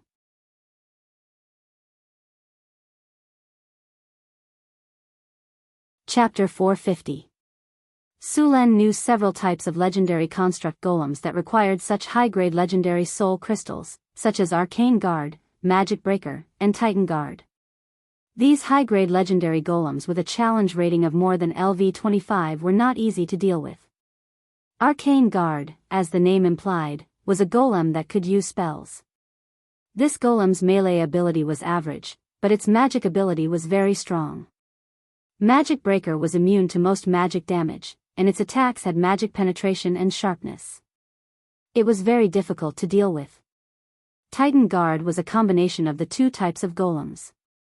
Whether it was magic attack or physical attack, it was very powerful, and had a strong defense.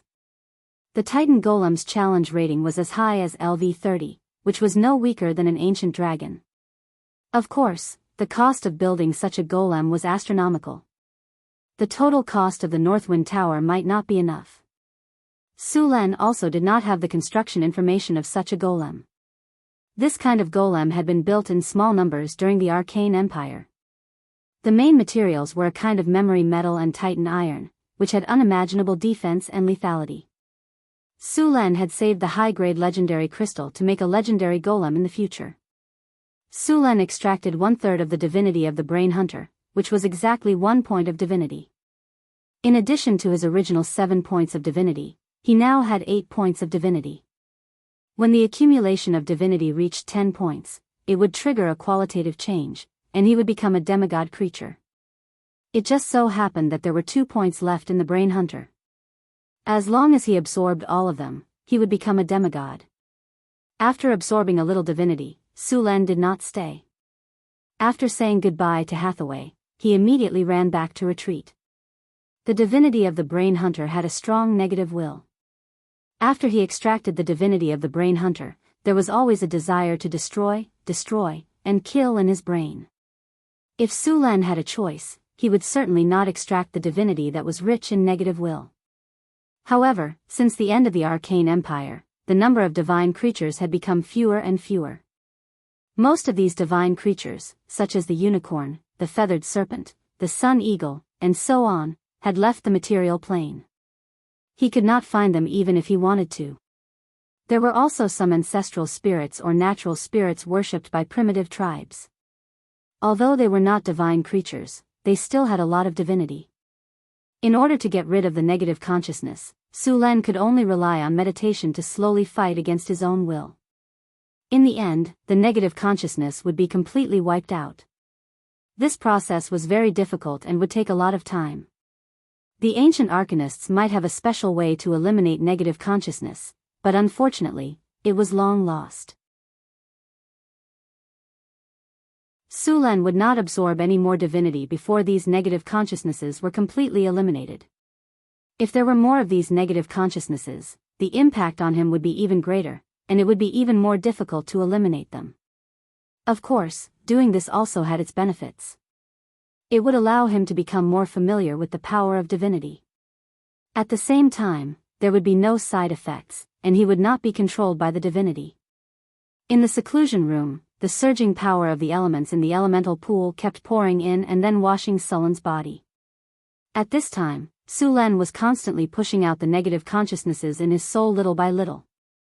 With the help of the huge elemental pool, he dispersed and eliminated them. This situation had been going on for 2 days, and most of the negative consciousnesses in Sullen's body had been eliminated. The remaining negative consciousnesses had a very low impact on him, and using the elemental pool to remove them had become very slow. He could only rely on his own efforts to slowly remove them. The North Wind Tower had not changed much during this period. The North Town next to it had also developed rapidly. After such a long period of training, the little succubus Chrissy's art of management had reached a very high level.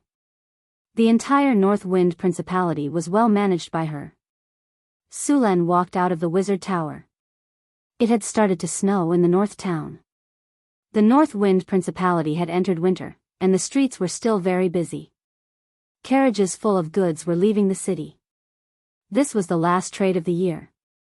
These merchants had to leave the North Wind Principality before the snow blocked the roads. Otherwise, they would have to wait until next year. The wasteland in winter was very dangerous.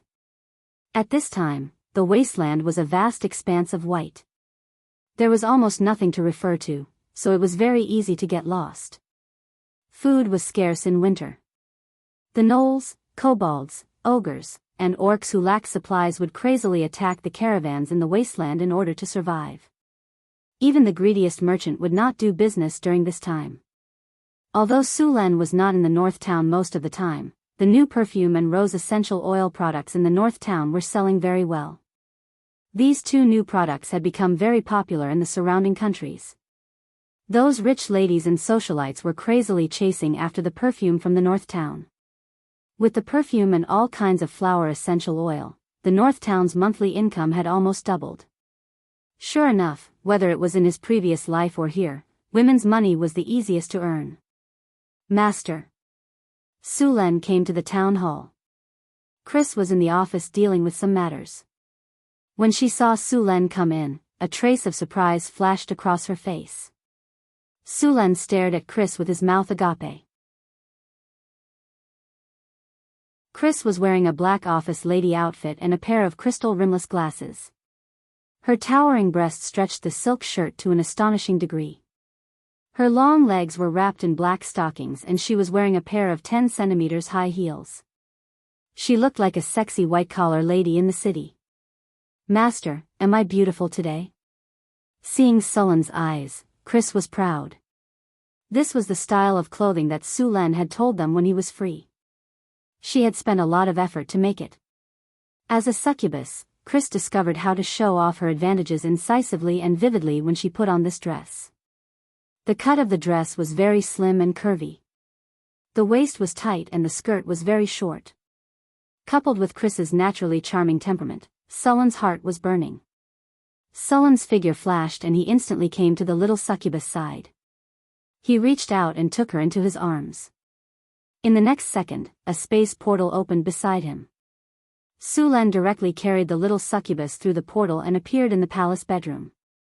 Chris's current outfit was a complete surprise. Sulen had only casually drawn a picture before. He did not expect Chris to actually make it.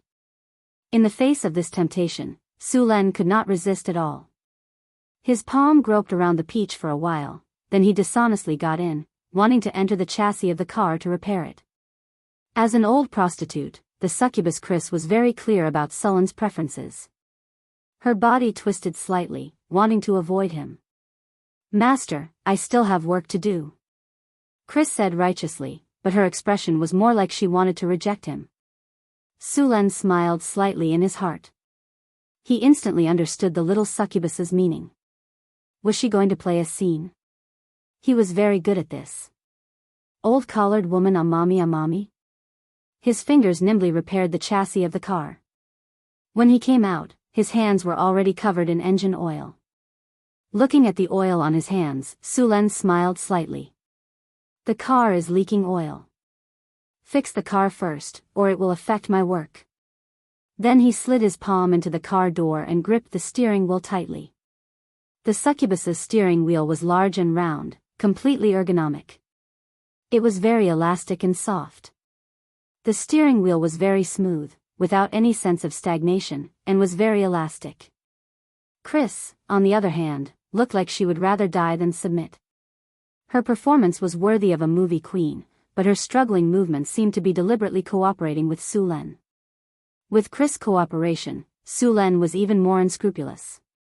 He reached out and pulled up the ferrule, then stepped on the accelerator and went straight to the target. Chris was shocked and wanted to escape in horror, but she was caught by Sulen before she could run 2 steps. He held the steering wheel with one hand and went directly to the field. The carriage was ready, and the single-cylinder 2-stroke engine was ready. According to Sullen's skillful driving skills, this kind of carriage would have no problem speeding 100 or 200 miles per hour. And according to the succubus's physique, this kind of speed could be sustained. This carriage could be said to be made of the best material in Northtown, so it was very fast. With a command, Sulan opened the door, grabbed the steering wheel, and inserted the single-cylinder engine. Ba stepped on it. The oil was lubricated, and the engine fitted perfectly. Suddenly, the carriage trembled slightly. With a gasp, the engine roared, and the speed soared to 6,000. He stepped on the accelerator, and the carriage shot off. In just a few seconds, the speed reached the highest. As an old prostitute, Chris's driving skills were very good. For Hathaway and Alex, this kind of speed could not be sustained. After a few times, they would feel dizzy and their faces would turn red. They would be so nervous that their hands and feet would be stiff and cold sweat would break out. Sometimes, they would even shout excitedly because the speed was too fast. But Chris could go all the way at high speed, and she could change her posture at any time. She cooperated perfectly with Sulen. Of course, she still could not withstand the high speed. In the end, the engine stalled and the oil leaked. This was a top luxury car. The driving skills were good, and the driving experience was very good.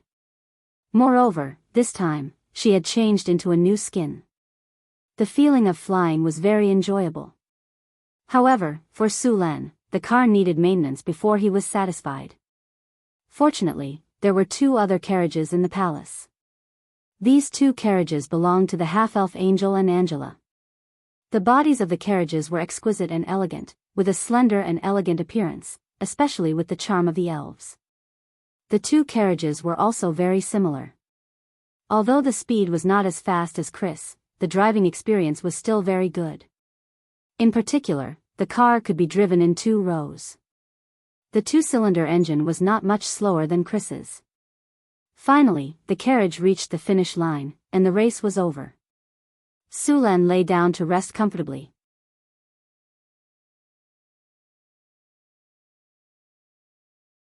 Chapter 451. Beifeng Principality, Wizard Tower. Although he had fused with a little divinity, the negative will of the divinity still had some influence on him. It could magnify the negative emotions of the soul, such as irritation, desire, killing, and so on. Sulen needed to calm down a little bit. He now had a lot of divinity. In addition to the divinity of the brain hunters, the Heartless Church left in the valley was also thriving. Now, the Heartless Church had 600 or 700 devout believers. After a while, when it was time to perform blood sacrifices to the evil god, Sulen would directly harvest them. Now, the kobolds were living quite well. In the valley, the biting north wind was blocked. Although the temperature was still very low, it was much better than the wilderness. Sulen arranged a large number of people to monitor there. There was only one entrance in the whole valley, and these kobolds were simply turtles in a jar. Sulen was not worried about the evil god of the Heartless. In fact, the strength of evil gods was much higher. The lowest level of evil gods was only legendary, and it was not surprising that there were a few mid-level gods among the powerful ones. The evil god of the Heartless should be at the stage of a weak god. In terms of level, it should be about level 35. However, this was the strength in the astral plane. It would be stronger in its nest. If it entered the main material plane, its strength would drop to level 30 or even lower. In the past, Soren might have been a little afraid of the strength of level 30. Now, with the magic particle rail cannon, all creatures were equal. Even if it could withstand one shot, it would be another shot. The evil gods that came to the material plane could not withstand this kind of attack. As for the evil god's avatar, the strength of this avatar was only level 25. According to Sullen's current strength, he could easily crush it. Sending an avatar here was basically sending food to Sulen. Sullen's goal was to create an avatar with divine power. A divine avatar would have at least 1 point of divinity, and some would have more. This was a way to continuously obtain divinity.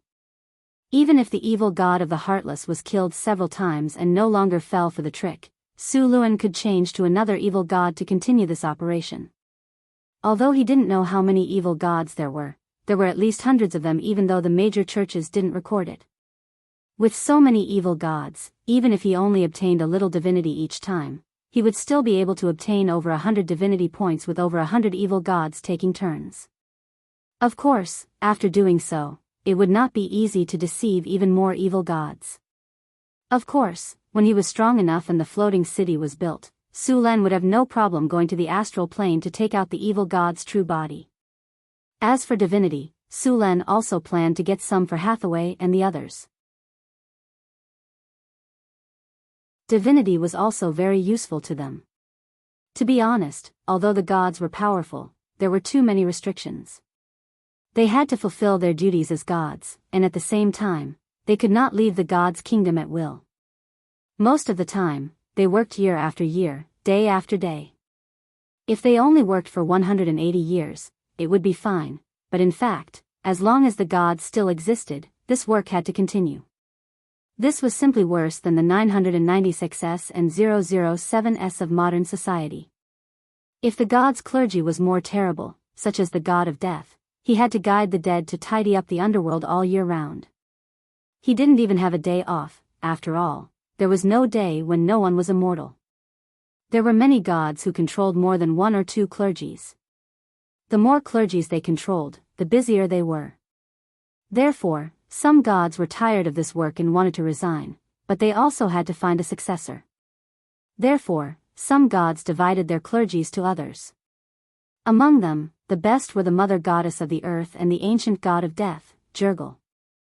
As ancient gods who had survived from ancient times, their strength had long surpassed the great divine powers and become greater divine powers.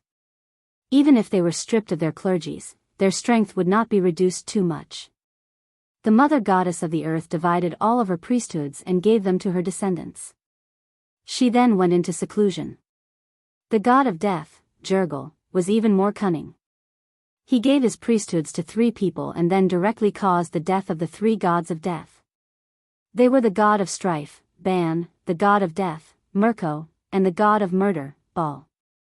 None of these 3 guys were easy to deal with. They directly caused the biggest chaos since the ancient gods retired and the destruction of the arcane kingdom. In this chaos, gods fell, and humans succeeded in becoming gods. For the god of death, it was definitely a wonderful feast. Su Len was now only ready to get divinity. He had no interest in clergies and divine power at all. Whoever wanted to do this kind of work could do it. All kinds of work in the northern city were not suspended because of the snow. Instead, they took advantage of this time to start mass production of all kinds of materials. At the same time, a large number of people were sent to the new city for construction. After more than 3 months of development, the construction of the new city could be said to be changing with each passing day. The original simple camp had become a small city. The size of the city was the same as Mirror Lake City. Now the construction of the houses and walls had been completed. Other kinds of public facilities would be slowly built later. After staying in the northern city for a few days, Su Len returned to Sanfelto City through the transmission formation. There was no snow in Sanfelto City, but the weather had turned cold. Phyllis and Alex were in charge of the internal affairs during Sullen's absence. The few cities around Sanfelto City were now completely under their control. The nearby nobles who were still outwardly obedient but covertly opposed had also become well-behaved. One by one, they paid all the taxes for the year. According to the original system of the Kingdom of Florence, the nobles had absolute rights in their respective territories, but all the nobles had to pay taxes to the king. Originally, the king of the Kingdom of Florence directly controlled about 1/5 to 1/4 of the entire kingdom. The other 3 major families together controlled about 1/3 of the kingdom's territory. The rest of the territory was controlled by nobles of various sizes. However, this time, after Su Len ascended the throne, many nobles rebelled. Some even acted as fence-sitters. For those rebelling nobles, Su Len had decided to take back their territories. At the same time, the territories directly under the king needed to be adjusted. Although the territories directly under the king did not rebel, there were all kinds of small movements in private. The people who controlled these territories were originally trusted by King Henry. How much loyalty they had to Sulen still needed to be considered. Sulen did not think that he was the master of destiny. After he ascended the throne, these people would be intimidated by his domineering aura and directly kowtow to him. Previously, these people had pretended to be obedient to him. Although he pretended not to see the small movements in private, it did not mean that he would not pursue it. He spent 2 months re-recruiting and reorganizing the original army in Sanfelto City.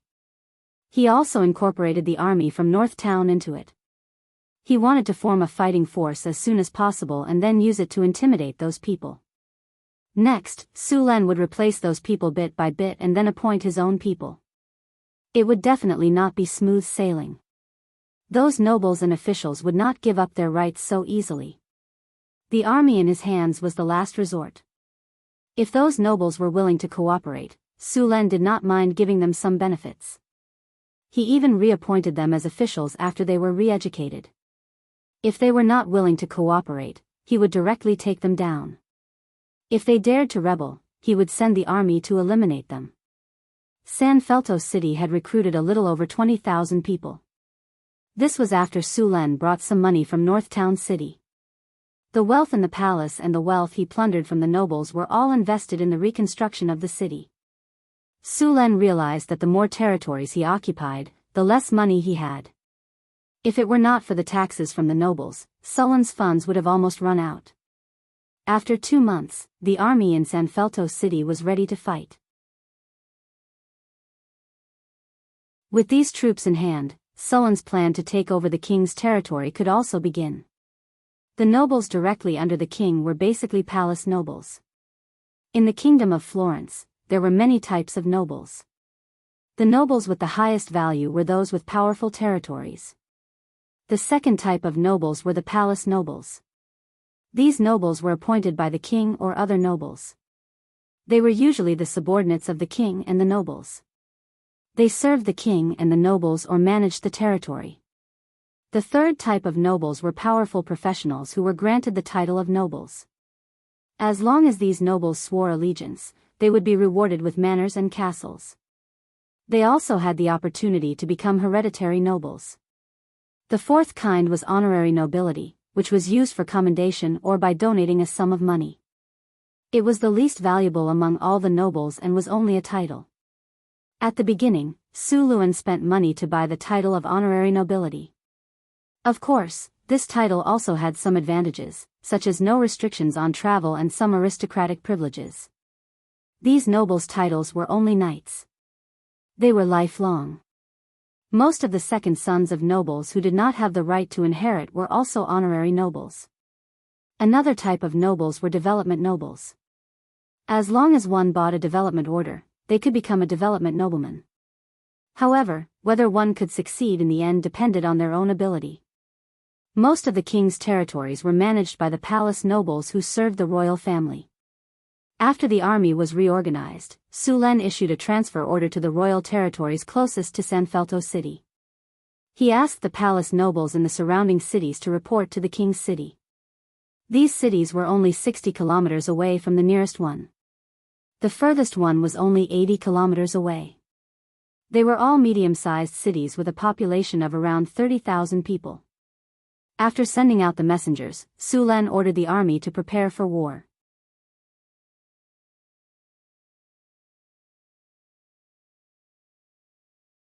Chapter 452. Just as Sulen was waiting for the replies from the city managers, another piece of news arrived. Marquis Savoy's army had been stopped by the rebels. When Sulen received this news, he was very surprised. Marquis Savoy was a legendary knight, and the army he led was quite strong as well. On the other hand, the nobles at the border were not even conferred knights, let alone legendary knights. Their army was also pieced together. However, this motley crew was able to stop Marquis Savoy's attack.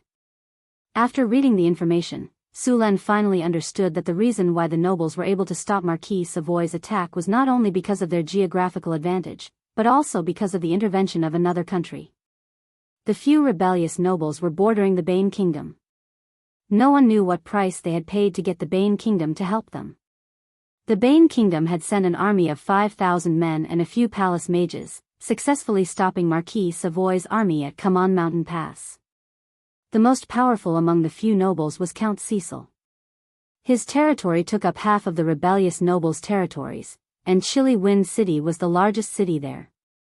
It could be said that it had always been the largest city and transit point for trade with the Bane Kingdom. These nobles were almost completely dependent on the Bane Kingdom economically, so they were closer to the Bane Kingdom. When the Florentine king was replaced, the nobles in Chilly Wind City rebelled. When they found out that Sulan had ordered Marquis Savoy to go on an expedition, they immediately surrendered to the Bane Kingdom, hoping to borrow the Bane Kingdom's strength to go against Sulan. In the beginning, this piece of land had always been contested between the Florentine Kingdom and the Bane Kingdom. Since 100 years ago, after the Florentine Kingdom had completely won, this piece of land had been occupied by Florence. After the relationship between the two countries had gradually eased, this place had become an outpost for trade between the Florentine Kingdom and the Bane Kingdom. Originally, the strongest people here were only a few knight commanders. According to Surin and Marquis Savoy's plan, the army could easily wipe out the rebels. However, when they arrived, they discovered that the nobles had built a fortress at Carmen Pass. Carmen Pass was a mountain pass in the Carrillo Mountains. The narrowest part of it was only 150 meters wide. It was the largest and smoothest mountain pass from the Kingdom of Florence to Chilly Wind City. The other passages were all rugged mountain roads, and it was impossible for an army to pass through. Therefore, after they blocked this passage, the Kingdom of Florence could only attack by force.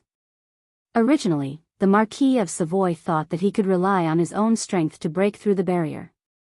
After all, a legendary knight could easily defeat thousands of enemies. However, he never thought that Count Cecil had already joined forces with the Bern Kingdom. There were 5 high-grade wizards guarding this checkpoint.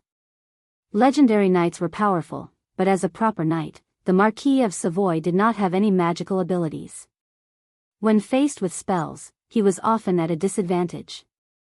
If he was not careful, he would even be injured by a high-grade wizard. Otherwise, the warriors wouldn't have the title of Silk Warrior. Although the traditional warriors and knights were strong in close combat, the wizards had too many ways to deal with them. Just a maze spell was enough to make them dizzy. On the other hand, the wizards were different. They had mastered a large number of spells that allowed them to deal with almost any situation. A legendary wizard who was prepared was almost invincible. This was why the wizards had such a high status in this world. It was because of the existence of these wizards that the Marquis of Savoy could not use his power. In addition, the 150-meter-long city wall directly blocked the Marquis of Savoy's army outside. Now, the Marquis of Savoy had no choice but to ask for help from Sulan. After knowing that the Bern Kingdom had supported Coldwind City, Sulan's face became gloomy. Things had become a little troublesome. This was his first battle since he ascended the throne. If he did not obtain a clean victory, the lords in the north who had already surrendered would likely rebel again. Sulan did not have the slightest doubt about this. Creatures like nobles were born with the talent of flattering the strong and stepping on the weak. Once they found out that Sulan was not as powerful as they thought, the entire Kingdom of Florence would be in a complete mess. It could be said that the Marquis of Savoy's expedition could only be a victory for Sulan. After hearing about the Marquis of Savoy, Sulan had already made a decision. Hathaway was studying the Enigma technology and had no time to go there. Moreover, there were only a few high-grade wizards. Sending Hathaway there was a complete waste of her talent. Therefore, Sulan thought for a moment and decided to send Alex, Karina, or Grace. The 2 4th-grade spellcasters could easily take care of the level 3 wizards. After making the decision, Sulan found Alex and asked her to go with Karina to help the Marquis of Savoy. In the North Wind Tower, after receiving Suluan's order, Karina didn't hesitate and directly went to the front line with Alex. There were also 10 winged people with them. These winged people were Alex's people, and they were going to protect their queen. Hathaway had just finished her study. The Enigma knowledge involved a lot of knowledge. During this period, Hathaway would spend 2 hours every day studying it. Then, she would take some time to study other knowledge. In the afternoon, she would study the corpse of the brain hunter that Sulen sent back in the laboratory.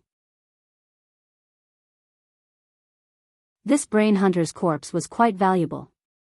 It could be used to make a few outstanding magic items. Hathaway was thinking about how to make it. There were many monsters of this level in the multiverse, but there were also very few of them.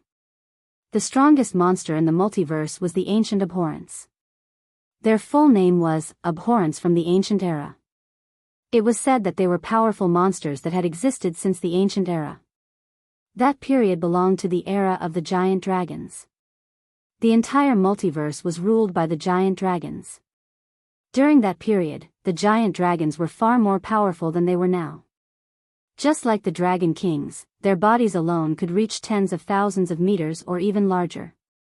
Later, because the existence of the giant dragons affected the development of the multiverse began to restrict the giant dragons. In order to survive, the giant dragons could only shrink their bodies generation by generation. The Ancient Abhorrence was passed down from that period. To be able to be hated by the powerful giant dragons, one could imagine how powerful these monsters were. Of course, the most powerful Abhorrence creatures were the Abhorrence dragons. There were also Abhorrence dragons, blue diamond dragons, spirit demon dragons, stardust dragons, rainbow dragons, and so on. There was also the Centimanes. These monsters were not easy to deal with. For example, the Abhorrence dragon was a walking nuclear weapon. The dragon's breath was equivalent to an atomic explosion. This thing was really in existence that could destroy an entire plane. Many of the ancient Abhorrence actually had the bloodline of the gods. It could be said that they were a type of Abhorrence. Other than monsters like the ancient Abhorrence, the next level were monsters like the ancient evils. These monsters were also very difficult to deal with. They were almost at the advanced legendary level. Below them were the Abhorrence monsters, which corresponded to the legendary level. The lowest level of ordinary monsters generally did not exceed the legendary level. Most of the material planes were like this. The brain hunter that Sulen killed last time was, strictly speaking, an ancient evil level monster. Monsters at the level of the Archean hatred were very rare now. They had basically been destroyed or sealed by the Order Ancient Gods. Of course, there were still some Archean hatred that had fallen into a deep slumber, and some were living in some corners of the astral plane. For example, the Abhorrence dragons and blue diamond dragons. These kinds of creatures were not even provoked by the gods. In order to get rid of the ancient Abhorrence, the Order Ancient Gods had paid a heavy price. Now, many monsters like the ancient evils in the multiverse had been sealed. Many monk monasteries were suppressing the ancient evils. How many pieces of equipment can be made with these materials? Sulen looked at the brain hunter that had been cut up and asked. 5 or 6 pieces. Hathaway didn't even raise her head as she said, "This brain hunter's body is badly damaged. Otherwise, it would be able to make at least 2 pieces of legendary equipment. The remaining materials can only be used to make 1 piece of legendary equipment. The rest can be used to make high-grade magic items." 1 then. Sulen nodded without hesitation. "Other than these materials, we need other materials."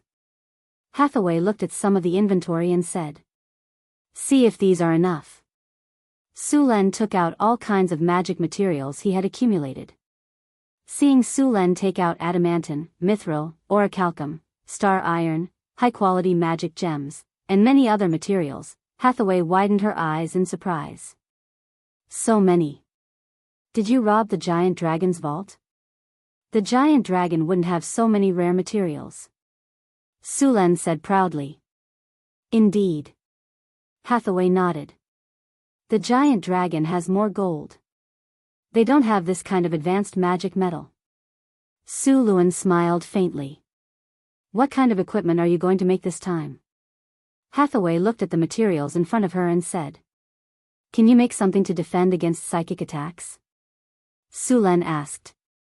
There were not many psychic items. This kind of attack was very subtle and could be sneak attacked if one was not careful. Sulen originally only had one defensive ring. Now that it was completed, he naturally wanted to take it back. Yes, these materials can be made into leather armor, some rings, amulets, accessories, and so on. The skin of a brain hunter was very tough. Ordinary swords would not be able to leave a wound on it. Moreover, its skin had very high magic resistance. It was very suitable to be used to make leather armor. As for making wizard robes, it was probably not enough. The body of a brain hunter was too damaged to make a wizard robe.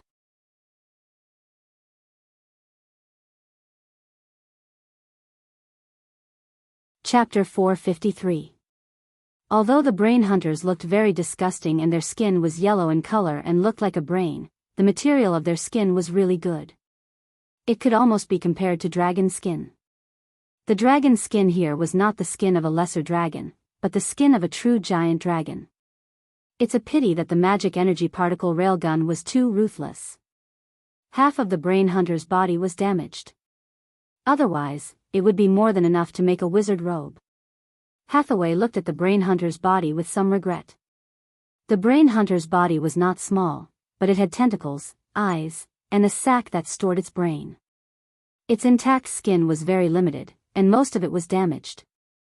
There was not much that could be used. The skin could be made into leather armor, and the brain hunter's eyes were also good stuff. They were the part of the brain hunter's body that emitted energy. It had high spiritual resistance and magic power, so it could be used to make offensive or defensive items. The other parts could be used to make many items. Basically, this brain hunter's body could be used to its fullest potential. While Sulen and Hathaway were making magic items in the Northwind Tower, Alex and Karina led their men to the northwest of San Felto City. The Marquis of Savoy was currently confronting the few rebellious nobles. Come On Mountain Pass could be said to be easy to defend and hard to attack. The narrowest part was 150 meters, and the path was rugged. In such a place, it was impossible to use one's strength. Even if the Marquis of Savoy brought 10,000 elites, it would be useless. As for the Marquis of Savoy, although he could charge up the city wall, he would not be able to gain a foothold.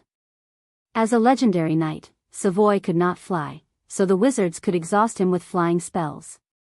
The Marquis of Savoy had been trapped here for an entire month.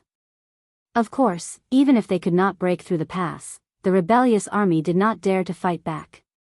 Once they left the pass, even with the help of the few high-grade wizards, the Marquis of Savoy was confident that he could defeat them. However, the rebellious army did not respond at all. No matter how much the Marquis of Savoy yelled and threatened, they would not fight. It was obvious that they were going to wear them out. They were backed by the territory and had an abundance of food and resources. The rations that the Marquis of Savoy's army could only be transported from other places. If this continued, the Marquis of Savoy would not be willing to seek help from Sulen. For the Marquis of Savoy, who had just joined Sulen, failing his first mission would directly affect his importance in Sulen's heart. After struggling for a long time, he finally asked for help from Sulen.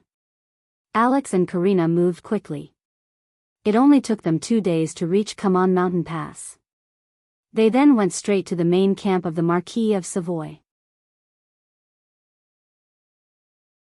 Sir Marquis, there are 2 wizards who said they were sent by His Majesty to see you.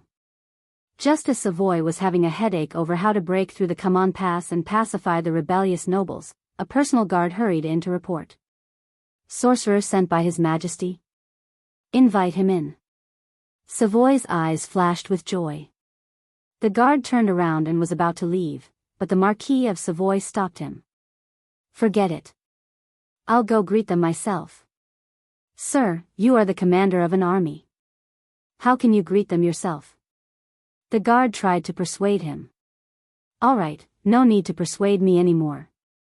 I know what I'm doing. The Marquis waved his hand.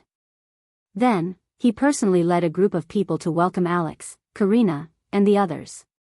At the same time, he ordered his men to prepare a welcome banquet. Marquis of Savoy, there's no need to prepare. The situation is urgent. Alex said, His Majesty Sulen sent us here as soon as he received your request for help. How strong are the enemies? Your Excellencies, I'll get straight to the point.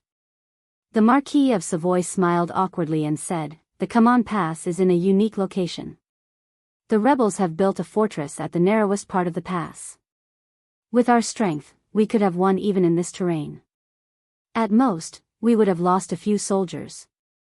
However, the rebels have sent 5 high-grade wizards. Our soldiers are no match for them. Even when I personally led an attack, it was stopped by them. As long as you can help me deal with or delay those 5 high-grade wizards, I have full confidence that we can break through this pass. The Marquis of Savoy said without hesitation. 5 high-grade wizards, right? Are you sure they only have a few wizards here? Alex asked. I'm sure, Your Excellency. If they had more wizards, they would have launched a counterattack long ago instead of wasting their time here. The Marquis of Savoy nodded. That's good. Bring your men and continue attacking the city tomorrow. As for those wizards, leave them to me and Karina, Alex said. All right. Hearing Alex's promise, the Marquis of Savoy was overjoyed. He had been stuck here for an entire month. He had to eliminate the rebels as soon as possible to maintain his position in front of Sulen. The next morning, before the sun had even risen, there was movement in the army to quell the rebellion. Troops quickly gathered after breakfast. Some of these troops were the private soldiers of the Marquis of Savoy, while others were the troops of the nobles under him. There were also some mercenaries who had come to seek refuge with him. The entire army took half an hour to gather. They then began to enter the Kaman Pass in batches. The Kaman Pass was shaped like an hourglass. It was wide in 2 sections and narrowed as one went in. Finally, it was only 150 meters wide in the middle of the pass. Now, this passage was blocked by a 20-meter-tall wall. On both sides of the wall were steep cliffs that ordinary people couldn't climb. The rebels had already received the news and were ready for the Marquis of Savoy's army to attack. Looking at the mottled brown marks on the wall, the Marquis of Savoy's face turned cold. Those marks were the bloodstains left behind by the deaths of his soldiers. They had already turned dark brown. The thick smell of blood in front of the fortress couldn't be dispersed even by the biting wind. The north wind whistled, bringing with it a bone-piercing chill. It was now winter. The Marquis of Savoy had to break through this place before the first snow of the year. Then, he would occupy a city. Otherwise, the biting cold of winter would severely reduce the number of his troops. It was already 9 in the morning. Seeing that the army was ready, the Marquis of Savoy didn't hesitate to give the order to attack the city. After fighting a few times, the Marquis of Savoy had already probed the enemy's strength. After having the mercenaries as the vanguard, he arranged for the elite troops to follow. The Marquis of Savoy wore an excellent knight's plate armor. He pointed his sword and said, "All troops, attack." The battle reached its climax as soon as it started. The army carried the ladders and watchtowers, braving the rain of arrows as they advanced quickly. One soldier after another climbed the ladders skillfully to attack the fortress. On the other hand, the soldiers on the city wall pushed down the scaling ladders and the watchtowers slowly advanced. These watchtowers, which were taller than the city wall, were filled with archers. When they arrived at the predetermined location, they immediately launched a rain of arrows to suppress the enemy. After gaining the upper hand, the archers on the walls were immediately suppressed. But soon, the rebels mobilized even more archers to counterattack. The space in the watchtowers was limited, so naturally, they couldn't compare to the number of archers on the walls. They used fire arrows. Even if the watchtowers were covered in cowhide to prevent fire, they were still set ablaze by the large number of fire arrows.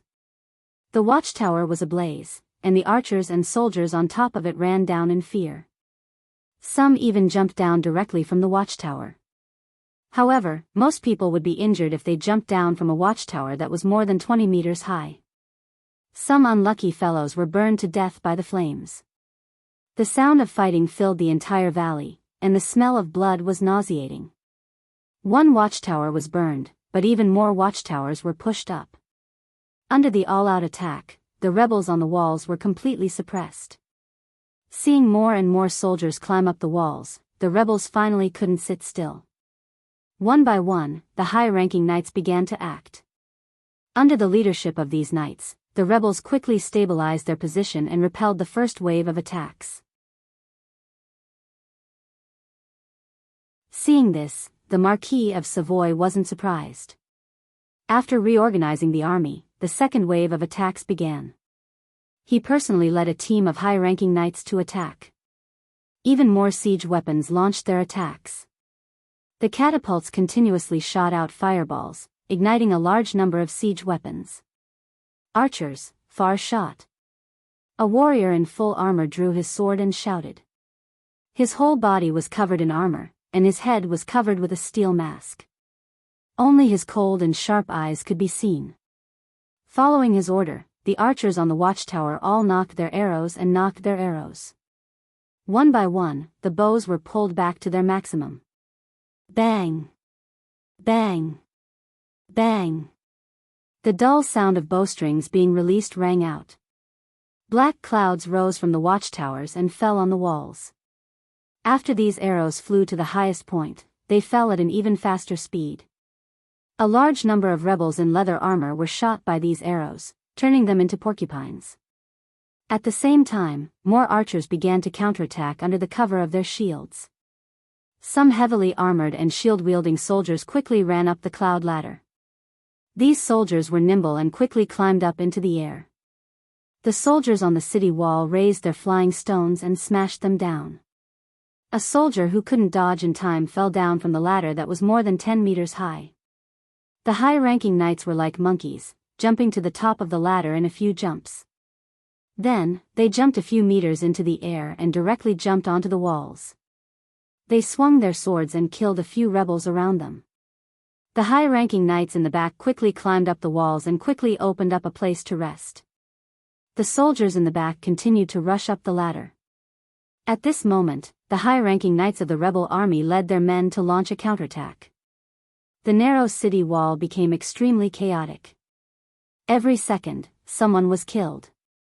Due to the disadvantage in numbers, the Savoy army was constantly pushed back. It looked like they were about to be chased down the walls again. At this moment, a tall figure jumped down from the ladder. The sharp sword in his hand carried a biting cold wind and instantly killed a knight. It was the Marquis of Savoy. You're tuning into the Romantic Tales YouTube channel. Don't forget to subscribe and join us on this journey to catch the most captivating stories.